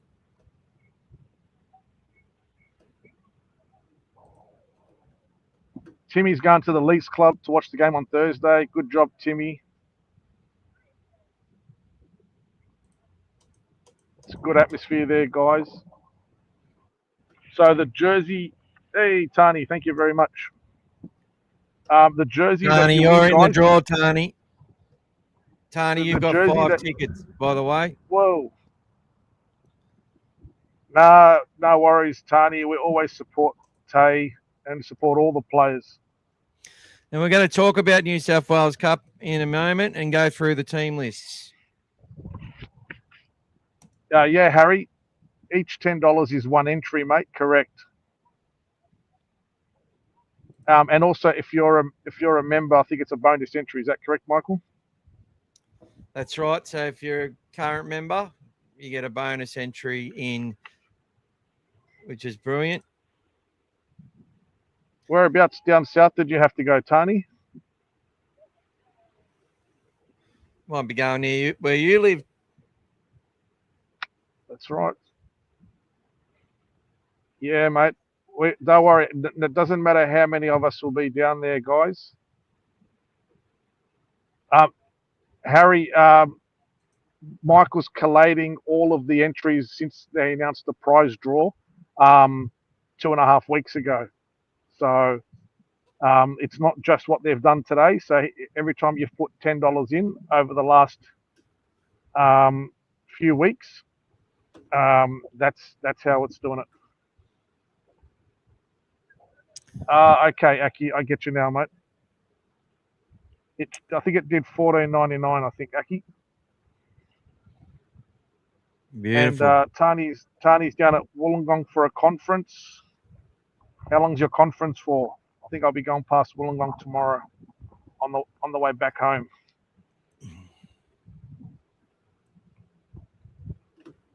Yeah, does that make sense, Harry? Yep. So each time somebody puts in $10, let's say they've done it over the last sort of 2 weeks, Michael just adds it all up. If it's, for example, $50, then it's 10 tickets. If they're a member, they get a bonus ticket, so and so. So, yeah. So if you've put money in the past as well, in the last, since we announced the competition, then obviously that'll contribute as well. 3-day conference. Oh, don't worry, I'm stuck in a 2-day conference, but I'll be finished tomorrow. James got his Vegas training tee today and got the pink one yesterday. Awesome, mate. Yeah, you can see us there, mate, wearing our pink ones. It's yep. I'll be sporting that one later as well. Do you want to bring us back up a bit bigger on there, Mike? Oh, sorry, buddy. Not sure if it lets me do it or not on the phone.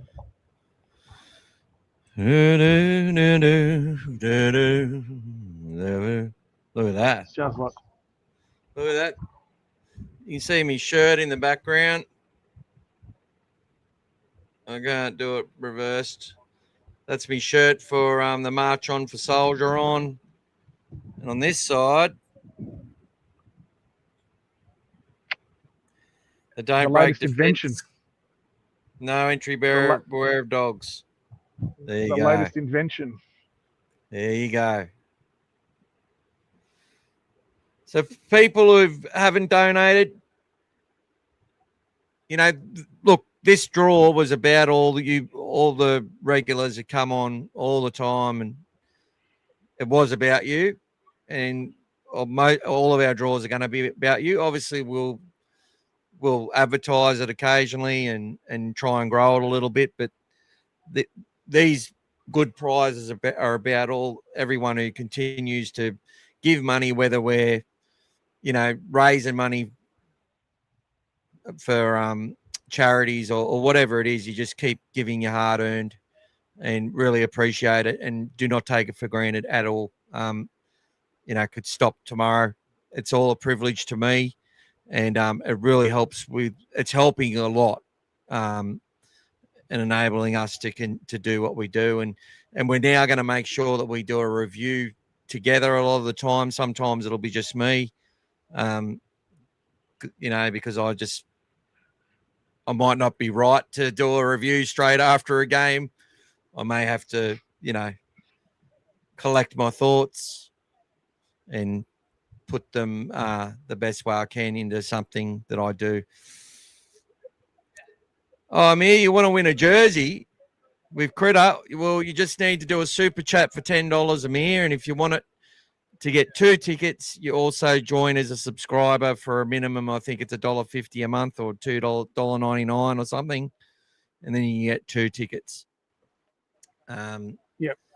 People who donated to me through Don't Buy Me a Coffee, I think I had 5 donations there. You guys are getting double tickets there. All right. So you got 2 tickets for every 10 there.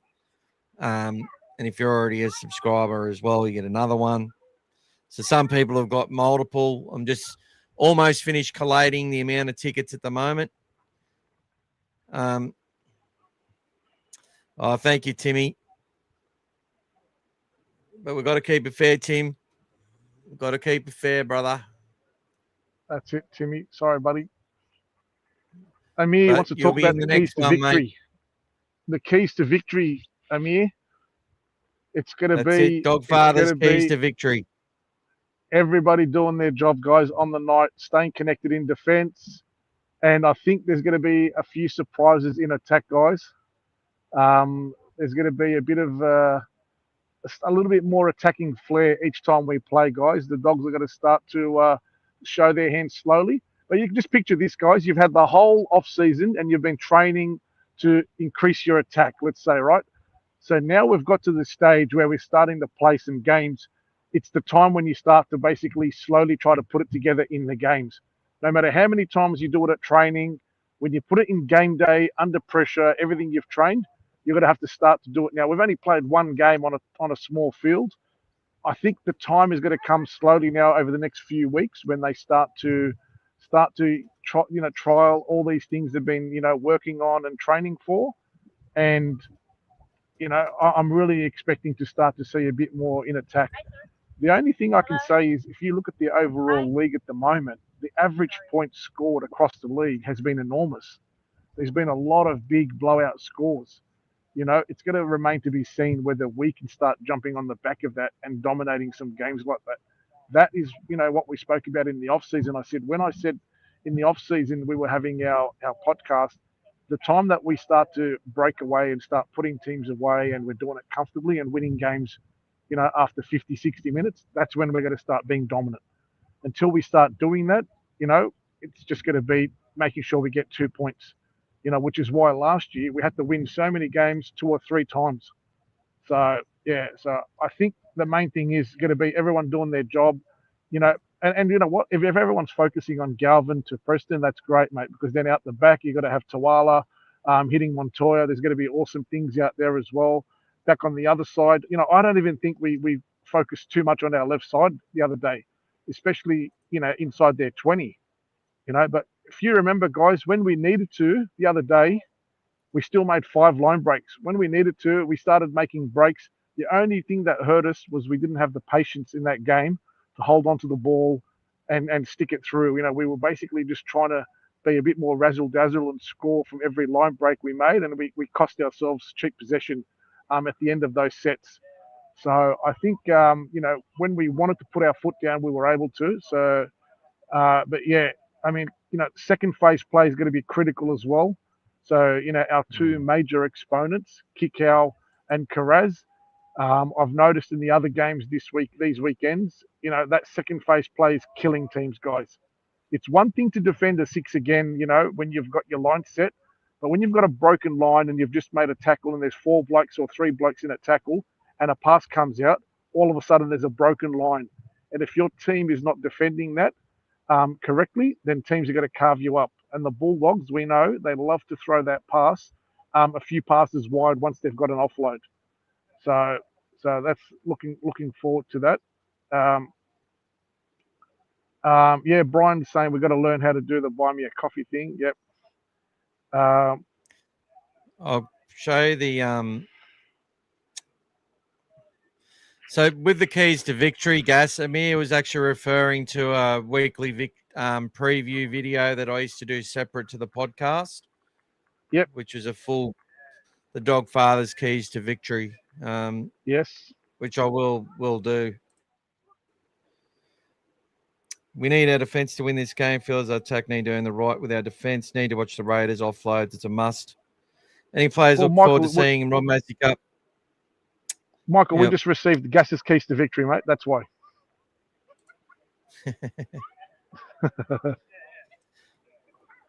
It's not the same, brother. That doesn't matter, mate. It doesn't matter, mate. My style is definitely not your style, mate. It's the Gas style. I'll do it my way. You do it your way, buddy. Mate, as long as you look good doing it, I'm all for it, mate. I'm all for it. It's not me looking and we've good. got It's this beautiful scenery backdrop. in the background there. That's it, That mate. beautiful scenery. I can tell you what, doesn't get much better than that. Sydney Harbour Bridge. How you keeping the light on your face? Yep. I just put the screen on bright, mate. Oh, okay. It's your face. It's the reflection of your face, mate. All right. I'm just going to get some stuff up on the screen. Oh, no, wrong one. You got to look at Ron Massey. What are you doing? I'll get this Ron Massey team up. Oh, it is showing. It's right there. It's been going for a while. So Nico Mealy, obviously, the fullback. Sasai Kafusi. Damon Humphreys, who played a bit of Jersey flag already this year. Malachi Filippo, another one. Toby Sullivan, big boy. And Louis Grossemi in the second row, getting to push. He's obviously on the verge of making New South Wales Cup. So, look, I'm hoping that they have a better season with a bit more depth.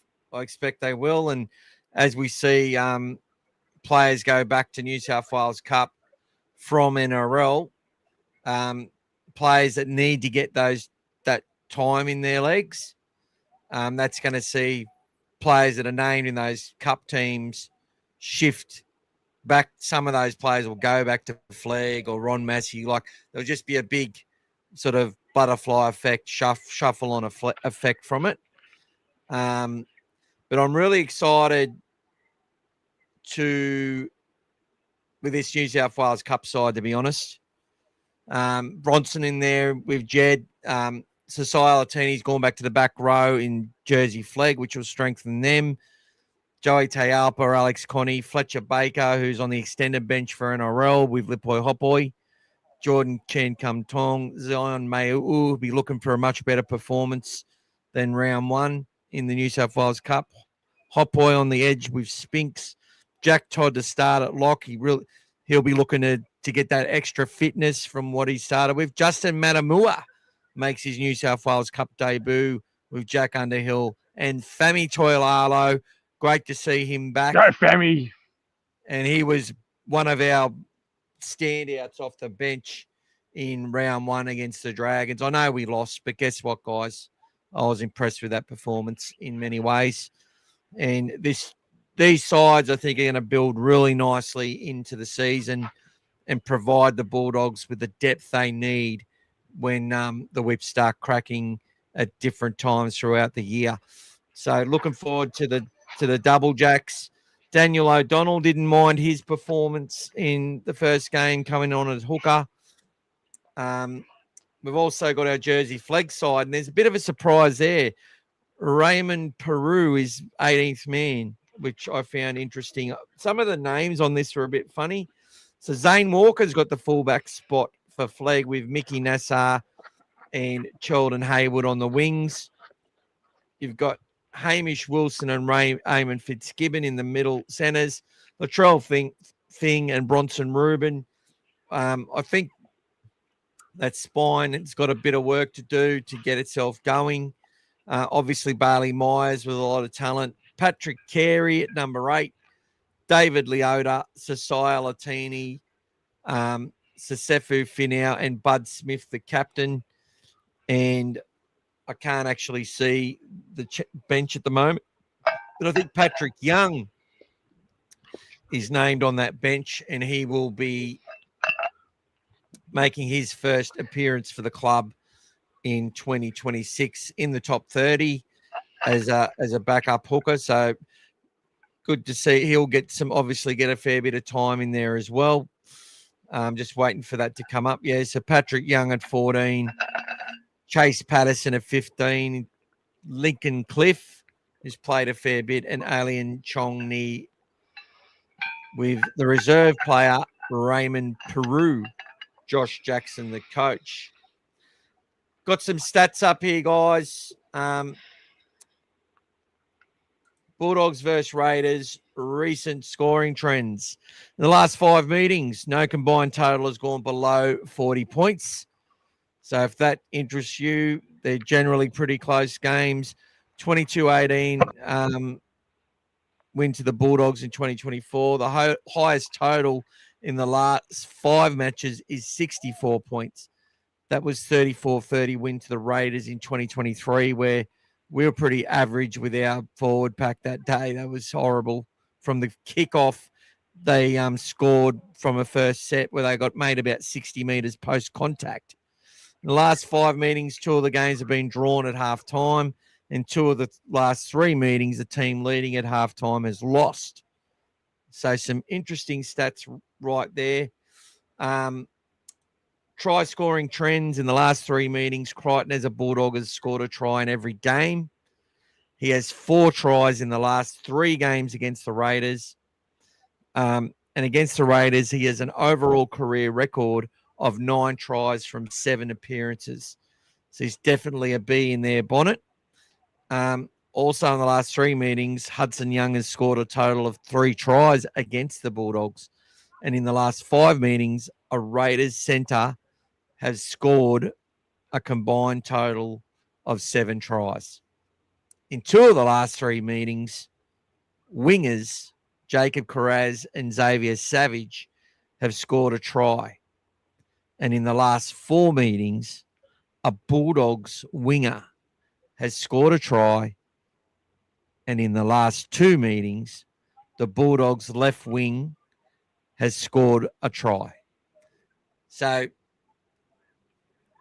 some little trends in there that might be there if you like to have a bit of a flutter, or you just want to keep an eye on how the attack's sort of gone. The last stat we've got from Dave's deep dive is record after bye in the last 2 years. The Bulldogs have improved their record after a bye. 2023, we had 0 wins from 3 games. 2024, we had 1 win and 2 losses. 2025, we had 2 wins and 1 loss. Our Thursday night record in 2025, the Bulldogs, we played 4 matches, only winning 1 against the understrength Panthers. But we've only played about 5 Thursday night matches in the last couple of years. And the one game we played on a Thursday in 2024, we smashed the Dragons. We scored 44 points to 12 or 14 or something like that. So 44-12. So there you go. So one last stat, winning margins in the last 5 matches.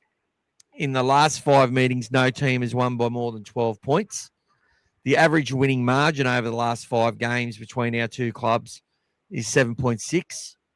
The biggest winning margin is 12, and the lowest is 4. So there you go. Thank you very much, Dave. Beautiful deep dive into that. We've also got SG Ball, Harold Matts, Jersey, Lisa Fiola, Tasha Gale. Our man CJ Uday is playing at centre again. Matthew Barakat at half. David Bryanton at fullback. Lots of good kids to watch out for and see. What's the latest comments, bro? So we need to. They were talking about we need our defence Yep. Hang on, mate. Don't press it at the same time, mate. Not touching it. Okay. We need our defence to win this game. I feel as attack. We need to earn the right with our defence first. Need to watch the Raiders offloads. It's a must. James is saying it's gaslighting. What I'm doing here, gaslighting. There you go. Thanks, James. Nice one, buddy. Smart. Amir just checked in the away supporter bay is sold out. Yes, mate. I had a look yesterday, and I think there was only about 8 tickets left in the away bay. So I think if there's anything left now, it'll be in the GAs, guys. So fill up the GAs. There's a lot of Bulldog supporters in the GA as well. But the supporter bay is full. Bay 73, it's completely full as well. Yeah. Timmy was saying that Fletcher Baker was solid in round 1 for New South Wales Cup. Yes, he was, mate. And Michael's gone over that a lot. Cheering for everything to go good for Jack Todd this year, mate. Fingers crossed, Good mate. shout out. Mate. Good shout out. Hoping that he does. Bulldog Mike was just about to ask about Patrick Young, and I think you must have covered that. Timmy's asking if Sheldon Hayward is related to Bailey. No, he's not. And there's Definitely an answer straight away. There's an answer there, and it's got Sheldon is a Kiwi and he's of Maori heritage. Yeah. So, and big thumbs up to Tani, and Timmy's thanking Bulldog Mike. So, Bulldog Mike 75. So we're looking for a big game from Tay this week, Tani. So tell him we're all behind him and can't wait to see him play. He's definitely our next in line fullback from New South Wales Cup if they don't shuffle up first graders, of course, first. But definitely seeing him getting his body behind, get more confident talking out there. You can see his chit-chat on the field's getting better. And obviously he likes to break a few ankles as he steps past some people as well. So we saw Lip training doing that, which was Tani, a funny little video. Tani, I saw Tay the other day when he was leaving training, and I told him that you've been coming on and saying hello to us. So he was very happy. I said your sister loves you, mate. She supports you a lot, so he was very happy. But he's had a great pre-season, and I really love the way that he's putting his body on the line in defence. So he's playing way above his weight. So absolutely love it. And you know what that helps? It's the fact that he's got that fitness level that he's got allows him to do whatever he tries to do. So that's a huge benefit, guys. When you've got when you've got that fitness, guys, if any of you have ever sort of had that supreme fitness, where you've got your body fine tuned, you feel like you're unbreakable, guys. You just go out and you go hard and you do. I've had that feeling for 5 minutes in my life. I wouldn't know what you're talking about, Gav, to be honest. but yeah, that's why, guys, someone like a Lockie Galvin as well as like Tay and those guys that are super fit in the team, they keep running all day and they just back themselves because they know that they've got, that under control. And some of the best players in the comp are really fit players that just have a big motor. And then when you get into those tough situations at the end of a game, you make the better decisions, guys, because they still got that fitness. They've still got that ability to still be doing well. Timmy talking about some fancy footwork there at training by Lipoy. Yep. No worries, Tani. That was hilarious. Yes. Even the cameraman went with it. like Tay actually does break ankles with his step. Lipoy, it's like they let him through. And Tani agree. Yeah, fitness is the key. And Tani, you've played top level sport as well. You know what it's like when you feel fit. You can just do whatever you want out there. So, you just. Well, I wish I was fit, but it actually works well for me because in competitive sport, whether it's been basketball, soccer, rugby league, not so much rugby league, nowhere really to hide out there. But everything I do, I get underestimated, and it's great when I first start playing anything because get underestimated, and next minute I'm scoring on people and doing shit. But once they work me out, and once So after about 3 minutes, when I'm out of breath and out of fitness, it all falls apart. Yeah, So the punchline Yeah. took a while to get to, but it's Tani's a bit worried because he's got some skinny legs, so it scares her when he steps. That's all right. It's that's what you want. probably like chiseled, probably chiseled. Tani, just look at it in a positive. Ewan Probably, McGrady had skinny legs. Love it. Love Tani, it. I'll go back. I'll go back to Rocky IV. I'll go back to another Rocky when he was getting he couldn't knock him down, and he goes, he's not human. He goes, he's like a piece of iron. When Drago couldn't knock him down, he didn't look like he was all that. Drago towered over him, but it's all about being chiseled and having that toughness. That's all that matters. I thought you were talking about me, guys. Yeah, Oh, no. You're talking I'll about pass Rocky. on that, mate. Oh. There you go, mate. Mike Cooler's got you out of retirement, mate. You want starting winger at the Bulldogs. Well, look, they say Marcello Montoya is pretty slow, but he's not that fucking slow. Yeah. Yeah. All right. Well, Nick, we've got to do this draw, people.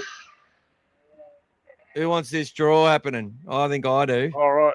Let's go, guys. Let's get a winner. I'm not ready yet. I'm not ready, but so keep going. Okay.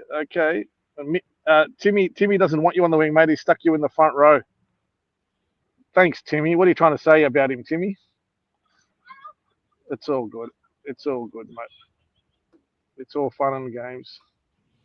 And Timmy's saying that Tay's ticking all the boxes, and we wish him all the best this weekend and for the season too. And Brian's saying that Mick lasting 3 minutes, giving himself about 2 minutes too much credit. You said it, mate. Hey, but then listen, I've got to say one thing, Brian. This bloke has been walking a couple of kilometres every single day this month, and he's going to do it for the whole month. So he's been going. He's been going long, mate. After this show, guys. There you go, guys. He's still been going long. Live in the dark because I might get a bit scared out there by myself. Walking around at 10:30 at night. Just tell everyone on live in case you want to come down and scare me or startle me. Hey, Mike Cool wants to take me dog with me. Hey, Mike Cool wants us to host a footy match against other podcasts. Mick is the coach. Yeah, you can be the coach, mate. I'll be the coach, Mike. I'll be the fucking coach. Mate, I won't be playing, that's for sure. Look, guys, here's my. If you guys can give me at least 6 months preparation for that game, I'll make a comeback, guys. All right, I'll make a comeback. They play that game every year with all the podcasters. We might be able to get you into that next year. Yeah, well, if you let me know in advance, mate. If you get me in there, mate, I'll come get back. You motivated. I'll tackle Jared Hayne. Don't worry. A lot of people get in there and do ACLs and fucking Achilleses and everything because they don't take it seriously enough. I'll get ready for it, mate. I'll get ready for it. Tony's excited to get the raffle. Yeah. Harry's asking what jersey. Harry, you can choose any of the current jerseys. Obviously, we were pushing it as the Vegas jersey, the one with the player's name on the back. But if you want to choose one of the other ones, I think up to that, $170 whatever dollar value that they have at the Bulldog store, then that's fine, mate. If you don't like the one with the Vegas with the Bulldogs, I don't know if you want the one with Galvin on the back. I'm kidding, mate. Or Cherry on the back, or Birdo, or whoever you want. But yeah, you can choose your own, or you can just put Dirty Harry on the back, mate. You put your own name on there. Tani, Michael's going great, raising money for a great cause. Yes, couldn't agree more. He's been on fire, and he's been so committed to it. So it's been awesome. Yeah, Brian. Yeah, mate. We've all of us have done what we can. Put some money in there. Yes, Tani, I will make a comeback. Okay, it's been a long time since I graced those Ostag fields, but I've tried. I tried a couple of years ago, and I tore every single hamstring and calf and everything in my body. because my mind wanted me to do things that my body said I'm not ready for. And it was just a comp out at Karela, and the guys were like, "Come on, mate, you know, you're 2 steps ahead of us." But mate, my body just could not keep up. By the time I finally tore everything and got myself ready, the season was over. And thanks, mate. I got a training partner already. Thanks, Timmy. Harry wants Chawala's name on the back of his jersey. Yay! Look at the man supporting him, mate. We've converted him already. Go, Harry. Harry, you sick bastard. Wish I could donate $10, but I'm waiting for a new card at the moment, so I can't buy anything. Best of luck to everyone. No worries, Mike. No worries, mate. We got your support there. Tony, that would be you if you tried to play. Oh my God, I know. Don't. Yeah. Honestly, that day that I did all that, I could not walk to the car. I remember it was like, let's say 100 meters to get to my car. It took me a half an hour. I had to keep stopping. I could not get there. I was struggling. And yeah, they talk about age catching up, guys. Oof. It's a milestone year this year. Not looking forward to it. But yeah, it's good fun. I did have a health kick last year. I did get into some training. I had. That's why I was seeing Harry, seeing Salah at the Crunch Fitness at the gym. I was, watching my food. I was doing a few things. I lost a few kilos, but yeah, I still reckon, guys, my goal. I still reckon I can go back and come a few months. I reckon I can make it back into the Oztag and go and try to play for Australia again in the over 50s. Ooh, who knows? But that's the goal one day. Make a late comeback. Nah, mate. I wish, mate. My mind is one thing, and yeah, it's the body's is something else at the moment. But one thing I never do is I never quit until you beat me. If you beat me, I'm the first bloke to congratulate you, but I never quit. But no matter what I play, I've got every single apparatus, every single squash racket, tennis racket, cricket. I've got every single thing, and I'll have a go at anything. And anyone who beats me, good luck. Obviously, the only sport I play actively now is golf. So if anybody wants to have a hit, let me know. We'll have a whack. Timmy's wishing everyone best of support. Yeah, mate. Brian, approaching 50, mate. The body doesn't. Yeah, I know, mate. Having an argument with it all the time. Birdo to centers and nah, mate. Tavita. I think if you go back to the start of the podcast and listen to Michael, he's given us the reasons about that one. Birdo's still the best 5'8" in the club, mate. So good luck in the raffle to everyone. Yep. Harry. Yeah, mate. Salah's an absolute machine, mate. I'll tell you one thing about Salah that I always absolutely loved playing with him. For me, he still was the best runner out of dummy half ever. He had an amazing. Hey, we got a late one in there, mate. Zreg's just popped in $10, mate. Thanks, Ryan. Oh, he's got another one. I've already put him into. Yeah, add another ticket for him, mate. Come on. Yeah, mate. Harry Salah's got one of the best dummy half runs, mate. He actually veers away. He's got. Some people just jump out of dummy half and go. He actually does it. He's got this angled run that he does, like almost like a U shape, but then he accelerates quickly as he sort of reaches that crescent, and he just takes off, and he makes some really good meters all the time. So, thank you, Tani. You never know. I never say never. I still talk to the guys that are involved in the Oztag, and we still talk all the tactics, and I still help the guys and do whatever they can. Mate, I will never say no about anything, mate. Give me a paddle and let's go, mate. I will have a go. I used to play a lot of tennis and stuff, so let's have a go. Mate, there is no release because he never asked for it. So Cherry never asked for a release yet. He's whoever he had basically contact Dean Ritchie was talking about that because he was frustrated, and he wanted to get it out there.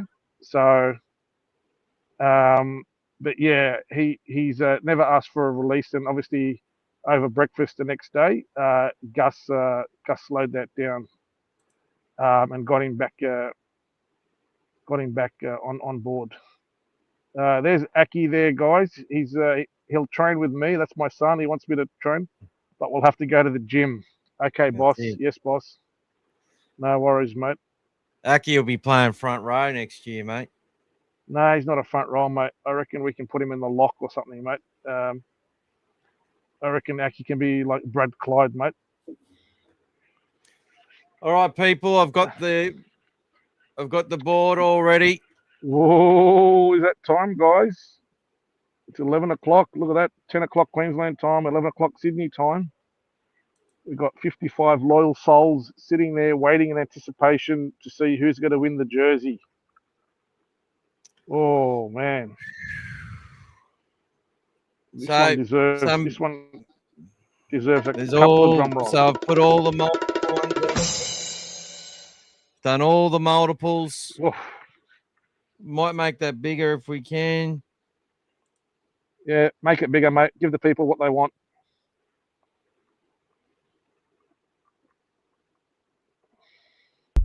How's that look?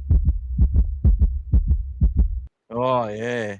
That's how everybody's feeling at the moment, guys. Everyone's heart is racing. So's mine. I'll talk to Jag 1330 after we do the celebration of this. I'm going to hit the spinner now. I'm actually really nervous. Let's go, guys. Here we go. Jersey up for grabs. Let's go.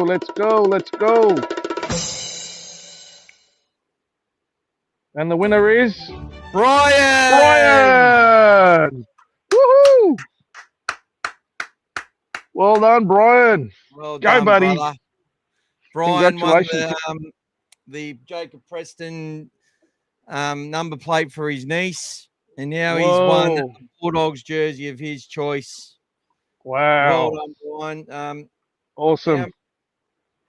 Brian had 3 entries in the draw, 3 or 4 entries. Well done. Well done, mate. Thank you so much, bro. Well done, guys. So happy for you, Brian. And I've got your details, Brian. So I will send you messages. Just to find out what size you want. If you don't want one of those Vegas jerseys, you can get anything from the store up to the same value. And we'll order it and have it sent straight to your home, matey. Is Brian in I've already Sydney? got your address, which makes it even easier. So I just want to say a big thank you. Hey? Is Brian in Sydney? Yes, he is out in the west. So not too far from Timmy, actually. It's probably a long way, but on a map it doesn't look too far. But yeah, I just want to thank everyone who's continued to put in for these, and guess what, people? There'll be another one coming up. There'll be another few coming up, actually. So at different times. So we want to give back, and it's a substantial gift to win. Next week we'll have our regular stuff that we put up. If we get to our $50, we don't expect to get there every week, but collectively, people who continue to be a member and stuff, you will all get a chance at winning some great merchandise. So thank you very much for all the comments, guys. Everybody's been wishing Brian all the best. And Brian, congratulations, mate, out at the draw. Mate, let's have a look. Maybe we'll, maybe if we want, maybe Michael, we can organise, I can collect it, mate, and I'll maybe even personally deliver it to you, mate. Let's see how we go. Whatever gets it to you, mate. We'll work it out. Yeah, let us know, Brian, if that's an option. Probably saves $10 on postage, but either way, it's not a drama. But yeah, Gas part of his role. He's out and about and doing his thing, and he can easily he's got to head out that way anyway half the time, so he'll be able to go and drop that off for you if you like. But Brian, did you want to let everyone know which jersey play? Or I can open up the team store now and let's open it up, mate. Let's show us. How's that sound?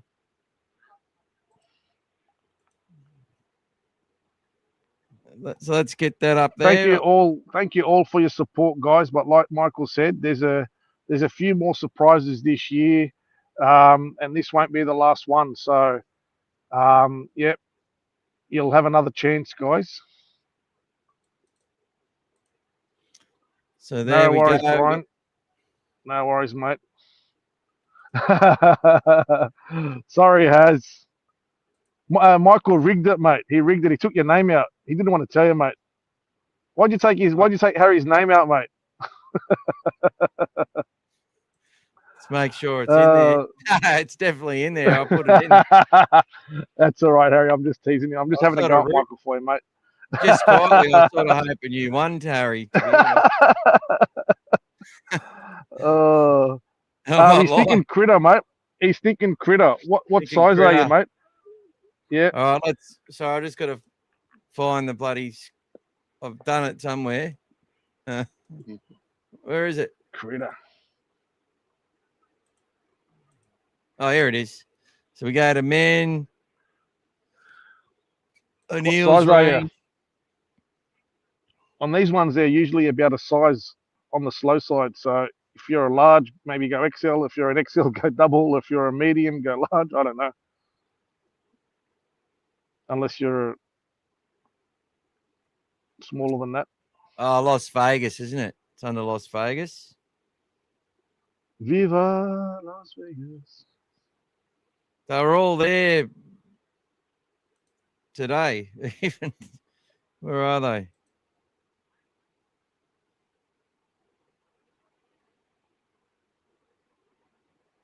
Is that the one on the right there? Is it? Oh no, it's the white one, isn't it?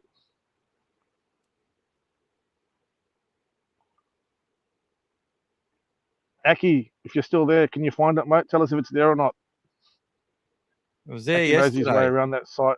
Aki knows his way around that site like the back of his hand. It was there, and all the sizes were there. This is making me feel pretty shit. They still had some. They still had some in the store the other day. What size are you, Brian? Let's check.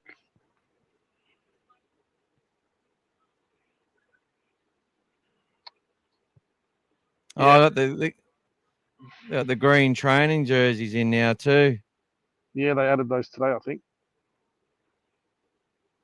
Oh, you're kidding me. Well, I think you can get names added to the back. That's ridiculous. Let me check something here.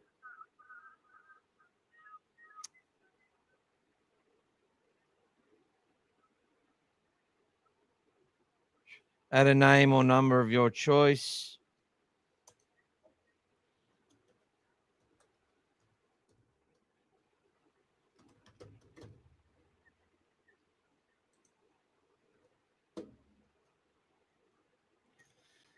So we can make it work. It'll just cost us a little bit extra money. That doesn't matter because that's what we promised, and that's what we can do.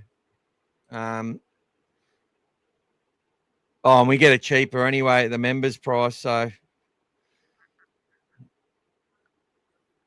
look, we'll get in contact with the club and see what's happened to those because they were there yesterday and they're not there today.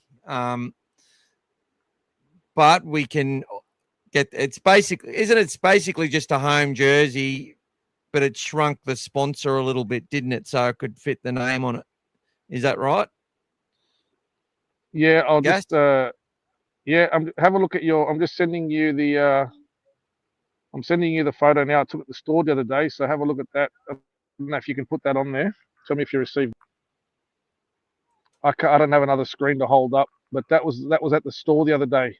They still got them there in the store. I don't think they would have sold out. All right, Brian, will you check with us?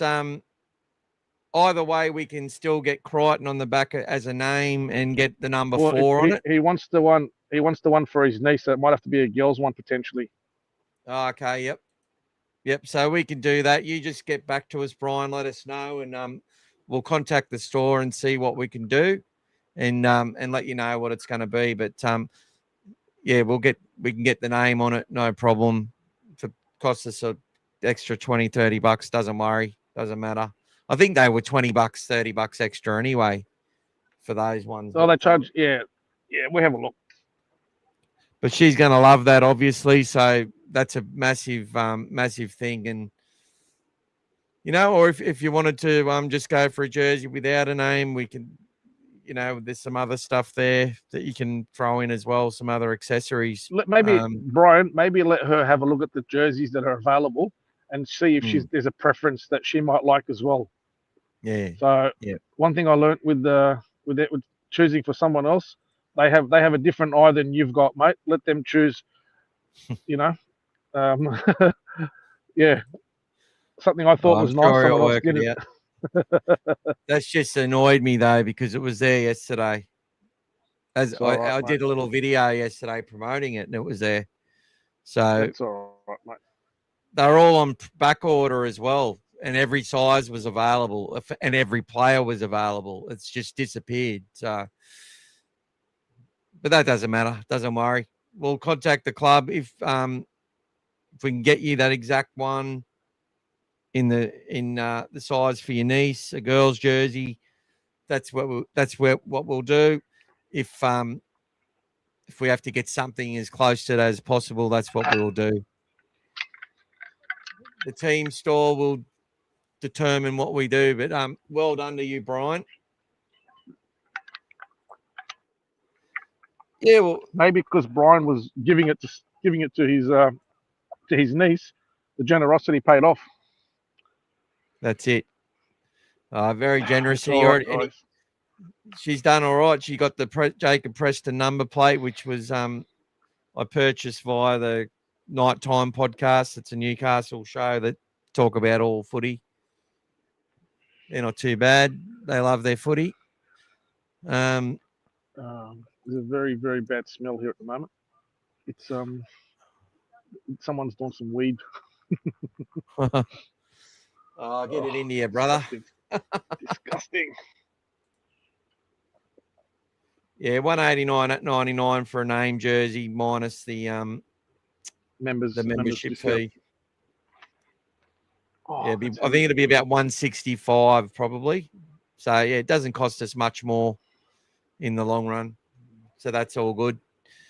Dave donated the money, and we've got the money there for that jersey and whatever else we do, which is brilliant.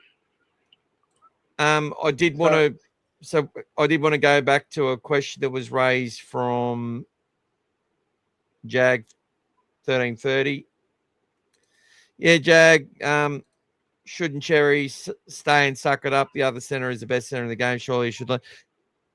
I don't think it's about that, mate. I think he's learnt quite a bit from Critter, and my suggestion is that there's a bit of writing on the wall. There's opportunities in the marketplace right now for good centres. He's obviously learned a lot.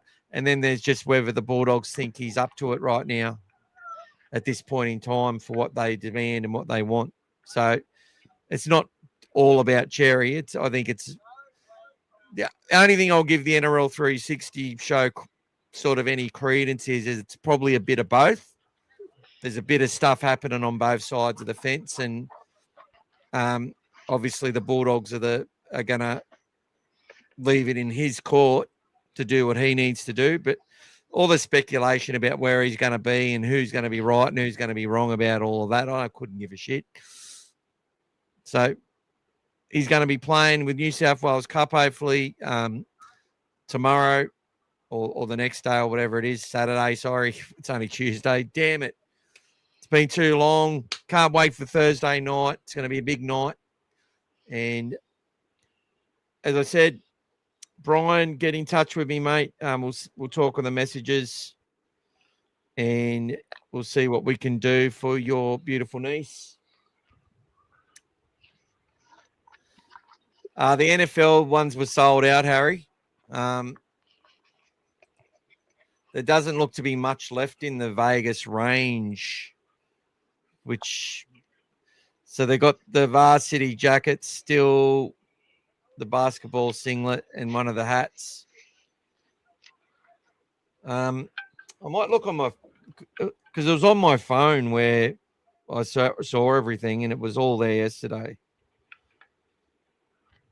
So annoying. Anyway, Gas, you got any final words for tonight? Thank you very much, everyone, for your generosity. It's been a great campaign. Thanks a lot, Dave, for your contribution to donating the jersey, and whatever you've done for everyone, and everyone else who's also contributed. It's been a great couple of weeks, guys. So I think that final week of waiting for the Vegas game, we all got a big sort of drug fix on having a podcast every night, and everyone's generosity really spilled over. So it was really good. I'm looking forward to this game this week, just to get back into the grind, guys, and have some footy to talk about. Kind of gets a bit hard watching every other team and your team's not playing. So looking forward to that. But looking forward to being at the game this week, guys. So yeah, really exciting stuff. But that's all I've got to say, guys. If anyone's going to be at the game, message me, let me know you're going to be there. We'll be in the game there, guys, in the away bay. Come and say hello. You'll see the banner, and looking forward to it. All right, beautiful stuff, mate. Nah, it's all gone off the mobile now as well. So annoying. Beautiful.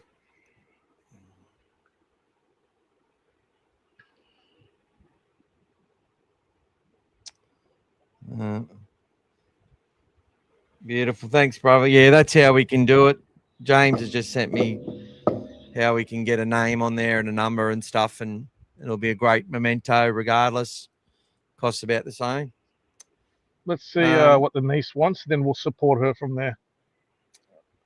All right, thanks, Brian. I'll look out for you, and as soon as you know what you want, even if you can go to the team story and have a look as well. If you want her size in a lady's jersey with a number and the name, we'll get it all sorted. And you can let us know if you want Gas to bring it out to you, or if you want us to get it sent in the mail. But people, what a great night. Thank you, everyone, once again. It's been bloody brilliant. And I think that's me done for tonight. Thank you again, Gas. You've been wonderful. You got a long drive now. Early start tomorrow? No, not too far. We're just another 40-minute drive tonight. It's okay. I'm staying in Sydney tonight, boys. Beautiful.